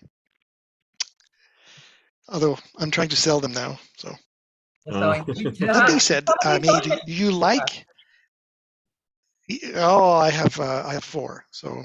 Okay. And one of them is a Bernina, and so no, I have 4, but one of them is a Bernina that is pretty recent with a lot of functions, but the others are vintage Singers. Yeah. So I have A a lot of 66. parallels with the sewing machine collecting, vintage antique sewing machine collecting, as the typewriter collecting. There's a lot of parallels, because they're both Yeah. machines. Yeah. They both have value. They're Yes, both yes. creative machines. And, it's funny because some of the same jokes that we do in the typewriter groups are very similar to the sewing machine groups. Yes. Yeah. Yes. And there are people who have 20 and sewing machines in their, hobby Yeah. rooms, just like with typewriters. And it's true. It's true. Like, so some people, and there's a lot of sewing machines, right, out there, and a lot of vintage that are very, very good still. Like my vintage is like the Singers. My 411G from Germany is from the early 60s, and it's the one that sews the best. I mean, of all the Singers, it really works the best. And I get the impression it was used a lot because there's some wear on it, on the table. But what I really liked about what you said is that people will find machines for you, and you ended up really liking them. So that's great. But I have a question for you. Like, would you like a carriage shift? Because some of the SM432 are carriage, carriage shift, whereas the SM8 and 9 are segment shift. Yeah. And so, well, I don't know. have no problem with carriage shift, like the older Royals and some of my brothers, the JP ones. They're fine. I don't really notice a difference. I guess I have strong pinky, so it doesn't bother me. I play music, so I have all my. Oh yeah. Yeah. Definitely. Yeah. That's so the piano yeah, hands. I'll That's take a your carriage shift. piano. I know you were practicing like 4 hours, weren't you? Well, my sister, you can see it in the background. My sister. Oh yeah. She bought a baby grand piano a couple months ago. Wow. And I took piano lessons way back in the day, as a kid, and I haven't played since. And so now I come over and I keep her piano warm. She doesn't play. Nobody plays it. Why did she buy it? Because this is the kind of room that needs a piano. So it's okay. They have a really nice big home, and if you don't fill it with stuff, it looks empty. So it's oh just, yeah, that looks gorgeous. The room is meant okay, here, look at this living room. It's huge. Yeah. So, big windows and everything. Big windows, tall ceilings, and it's like a mini mansion. So the piano, this room looked odd without anything. Oh, and that curved wall. Yeah, the staircase, the chandelier. So this room is meant to have the piano in it. Yeah, that was crying out for a piano, definitely. Yeah, and so I can share. I learned how to play America the Beautiful, and I typed it out for you. Yep. Nice. I listened. That is I awesome. liked your version. Yeah, I did my own version because I can only do my own version. I can't do anybody else's version. There you go. Well, I'm gonna have to mute in a second. There's dogs inside. he's sitting here waiting for the dogs to come by. Oh, As soon as yeah. they do. Trooper, yeah, trooper. Wow. So yeah, I'm learning how to play the piano again That's excellent. later in life, and I like it. You're a multi-instrumentalist. Yeah, I grew up playing, like, violin was my first instrument. Orchestra all through school from 10 years old till I graduated.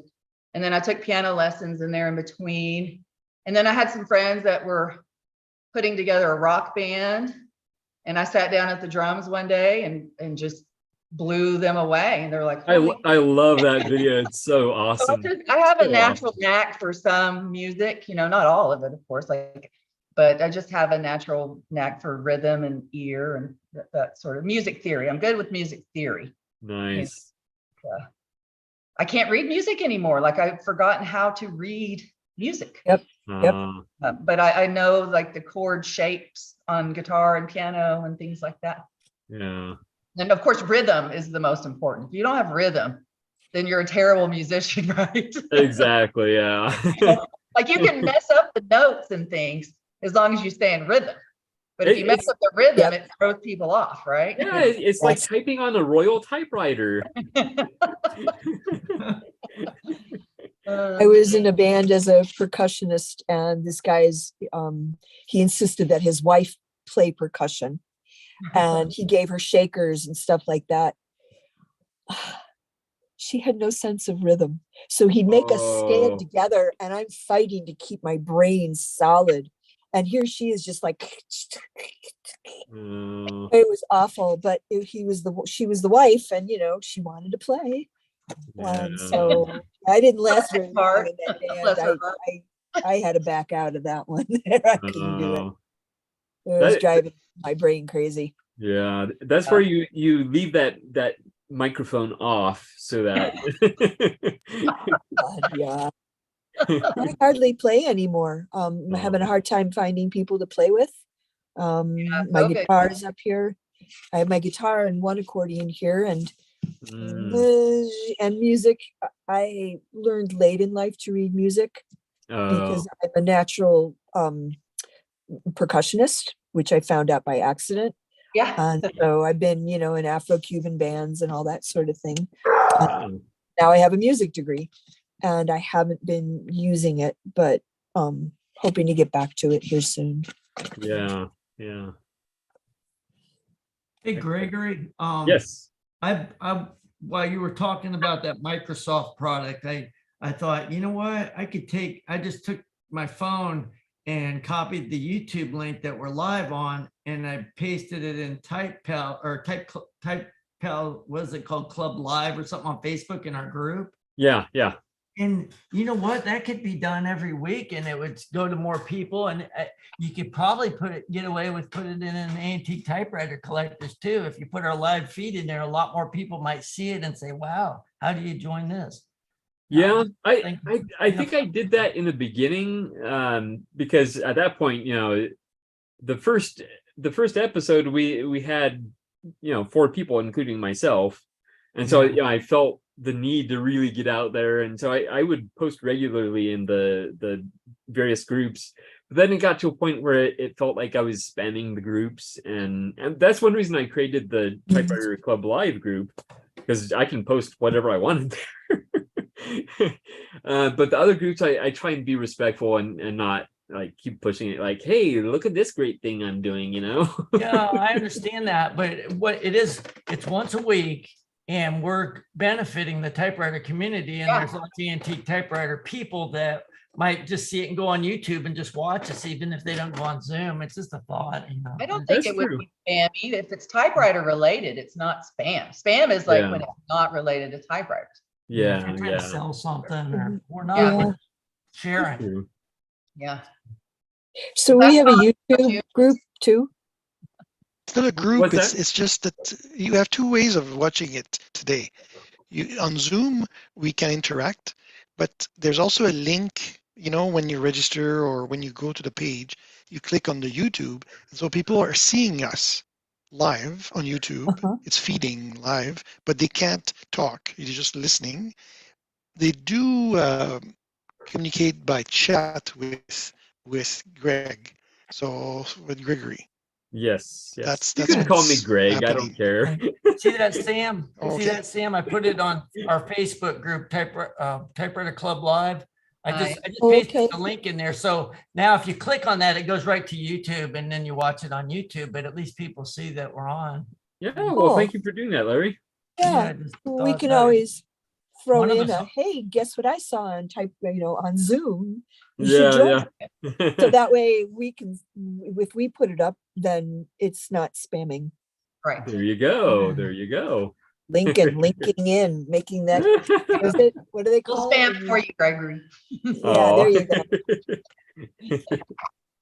That's awesome. I don't think we've said hi to Ken yet. He's like, who, me?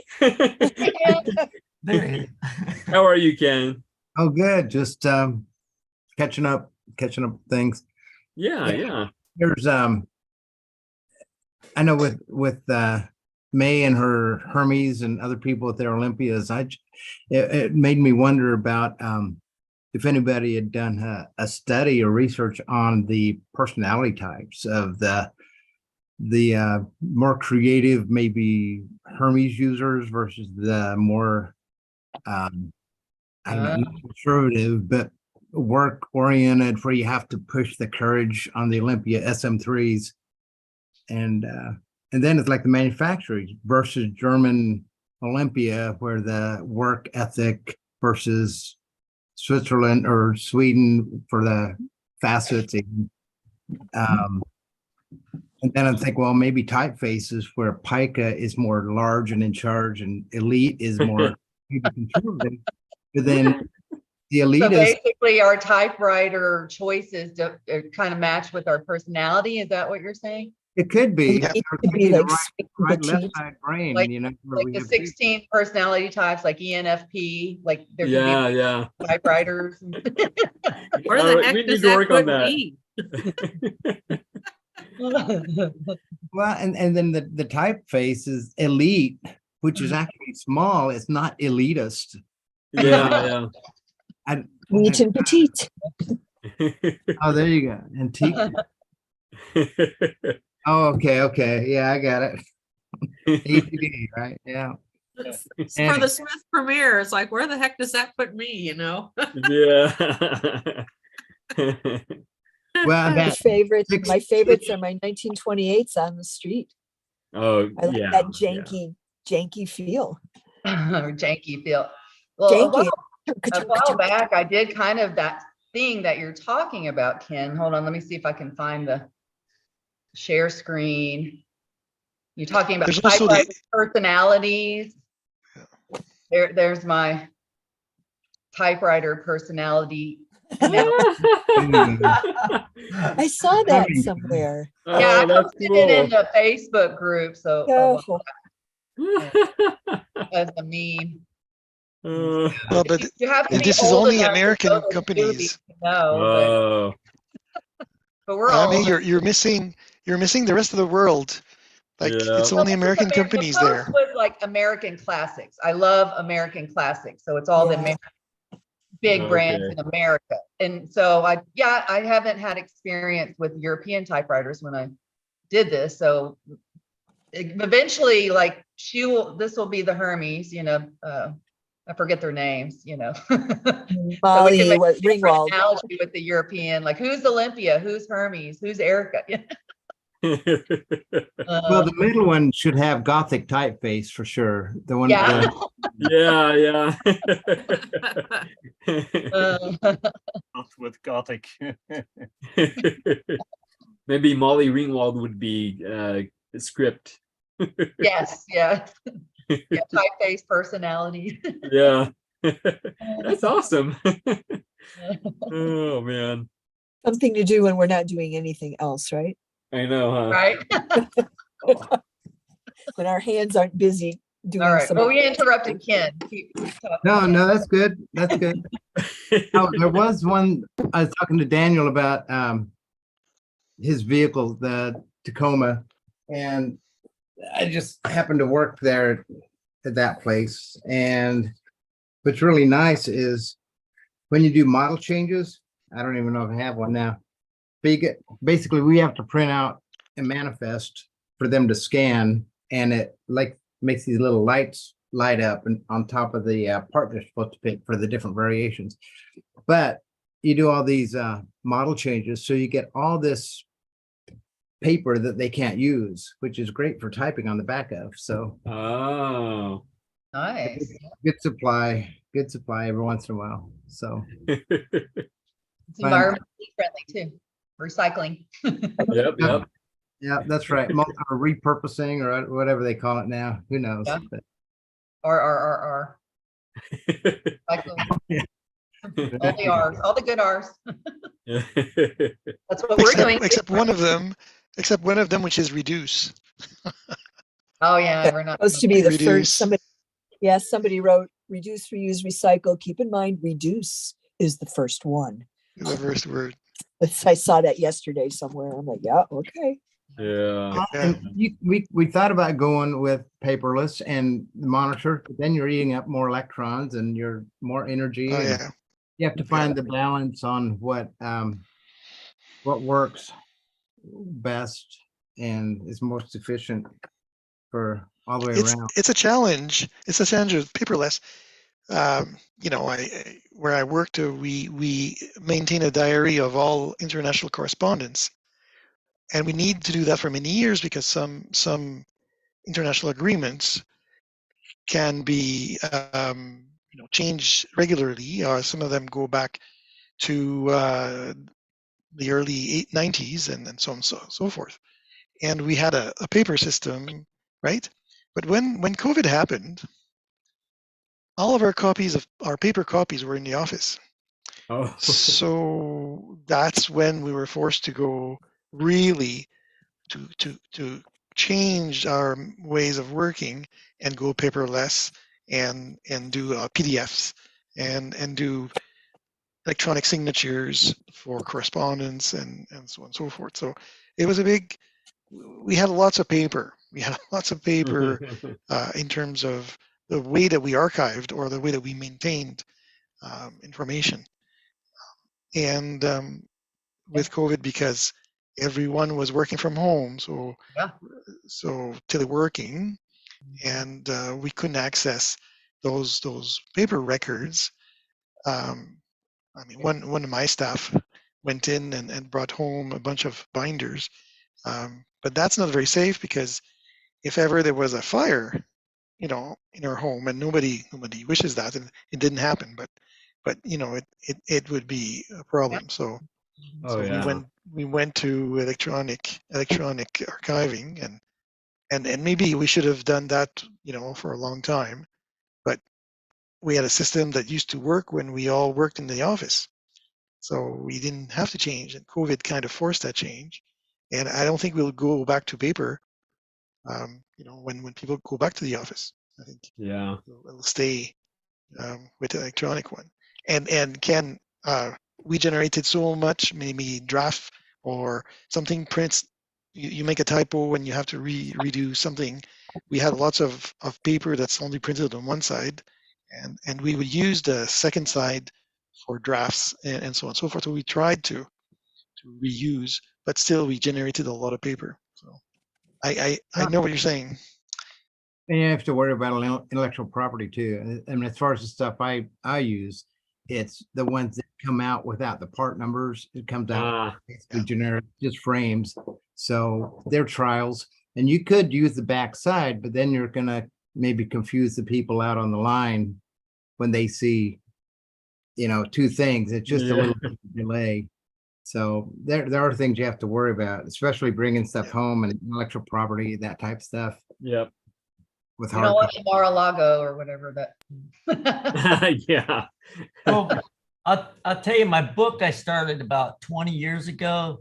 Because this, I guess the reason I started it, because this is going to happen, because I've thought of it. But the aliens are going to send a big electromagnetic pulse when they come in first, and it's going to knock out all the electricity and all the internet, and then they're going to come in and finish off whatever they can in power plants and take over, governments, and we're gonna, what's left of us, we're gonna have to use these typewriters and paper to communicate and build a revolution. So that and ham radio. Yep, ham radio. As long as you have tubes. Yeah. Oh, that's right. No, you're right. That's part of it too. But you have to get everything going again. Even because the computers are even in the airplanes and the cars, and you can't even start them without using an old distributor system or magneto system. I mean, you have to go back to all the analog stuff. Music instruments and typewriters. Yeah. Yep. The name of the book's called The Hack. If anybody wants to know, it's called The Hack. But The Hack. Okay. And I haven't worked on it in probably. Well, Larry, you could. Yeah. Well, I think Larry, you could probably update it too by saying that it's here now. It doesn't need to come from aliens. It's the different countries, different superpowers have that ability right now. So well, sure. It's going to be on ourselves. But while we're plotting all our evil here on Earth, the aliens are going, just wait. They're just sitting and waiting, and they're gonna take care of all that anyway. So anyway, the only thing I didn't develop, I started developing the characters and what they were saying to each other, and then I'm like, okay, I just got kind of bored with it, and because I don't know, I moved on to something else, but the whole plot and the whole book's there. It's just all there's a lot of work that goes into developing characters and all what they're about and all that stuff. And I don't know, I just got other stuff. Well, congratulations for doing that. Actually, it's a big thing to have done it. So I think you should be proud. Definitely. Oh, I'm proud of it. That's why I brought it up. The thing is I don't know. I just got a lot of stuff I'm doing, and some people can sit there. Because that's what it takes. You got to sit there and write. And I love writing all kinds of crazy stuff. I like the instant gratification too. You write something real quick and play it and sing it. And it's like, that was so fun. I guess, I don't think anybody has as much fun out of what I do than what I do when I'm doing it. Other people like, oh, that was cool or whatever. But man, I think it makes me laugh. May's great like that too. She laughs at herself. I love that because it's so fun, isn't it? I mean, it's just so fun to do stuff. Oh, you mean when I'm making music or just doing stuff? And I record a video and I mess up and I just keep going. I laugh. I know. You just put it up. I'm not trying to be I'm not doing it for a living. It's a hobby, and so, like you said, we enjoy it. We have fun with it, and that's the whole purpose for me. Yeah.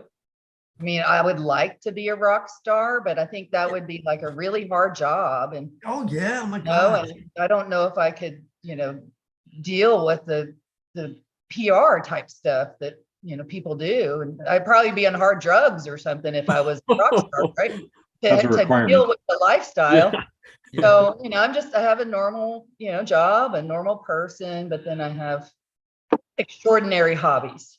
You have this rocker side of you. Yeah, my inner creative inner rock star. Yeah. So I like creative hobbies, with yarn and sewing, and typewriters, of course, is writing and music. And so well, I forgot what the point was, but yeah. If we have another like Herman's or something where a bunch of people can get together in part of the country and meet, we got to put together some just bring some musical instruments. That's kind of what we do right now, right?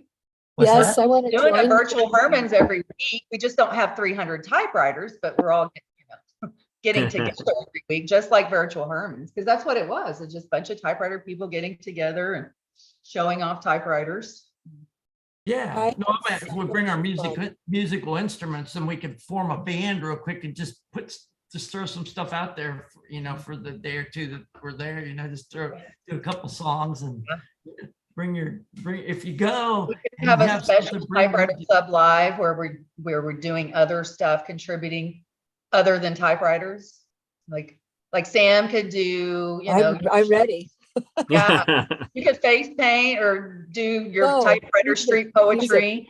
Yeah, music. I'm dying for people to play music with so I can get my Yes. fingers on my instruments again. They're languishing. Oh, If They you know, are. We'll talk later, Larry. We'll do Somebody something. once told me if you don't play your drum for 3 days, the spirit will leave you. And oh. it seems to have left. But not for long. I mean, you know, I don't want to be stuck with that because that could happen just because you're sick or something, but I'm not going to have any spirit leaving me, but that thing about reading music, I never read music, but what I understand, you got to keep doing it because it's like, you know, it's like a foreign language you learn and then you don't speak it for a long time. You're Yeah. like, oh, Yeah, like I was really good with French in high school. Like I could speak it really well. And now I'm like a 2-year-old, you know? So I have to. 2-year-old, but I can't blame it on French or nothing. I just mean my French is as much as, you know, 2-year-old French people know more French than I do. I have to take all my music and expand it so I can read it because I can't read, you know, all the little dots and the notes. I'll get caught in the lines and I can't read it anymore. So But I I have to still want a expand music everything. typewriter. I still want one of those music writers. Ooh, Oh, we got yeah. one at the Talk shop. about a rare. To read music again, right? We've got one at Talk the about shop. rare ones. That's Yeah, really they're rare. very rare. Yeah. Very In expensive. May, if you get 2 of those musical typewriters, just by chance, you'll have one laying around and think of me. I will. If I ever get my hands on one, I've seen them pop up, but they're usually like $800, $1,000.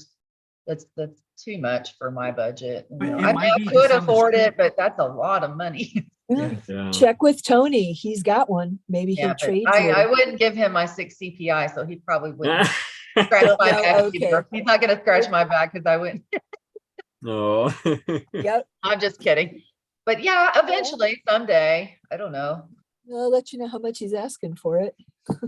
It's right out there in the shop. I saw Maybe it we could yesterday. trade. I can finally Yep. give him the 6 CPI he's been asking for. He There you might be go. willing. Never know. Yeah. All right. Well, I think we're just about ready to wrap up here, unless anybody had any last minute things they wanted to share, or Just ran out of envelopes to fold. Perfect. oh, there you go. There you go. Thank you, Gregory, once again. You brought You're welcome. Thank you. together. Oh, You guys are awesome, and today was especially fascinating. We had some awesome discussions today, and I appreciated it as always. So yeah, but Should we we will see you do- again next week. Should we do that song that they do at the end of Lawrence Welk? It's like, we're so glad we had that time together. no, that's Carol Burnett. Oh, that's Carol. Oh, that was Burnett. Carol Burnett. Oh. What was the Lawrence Welk? What was the Lawrence Welk when they did one too? Oh, good night, sleep tight, and pleasant dreams to you. There you go. Larry, you're I going to know have where to we're write going. one for Type Pals. Yeah, right one for Type Pals. Yeah. Yes, yes, we gotta do that. All right. You guys are awesome, of course. are But too. yeah. All right. Yes, So yeah. we'll see you next Care. week. Thank you so much. Happy typing. Bye bye. Thank you. Thanks Bye, everybody. again. Bye Thank bye. you. Bye bye.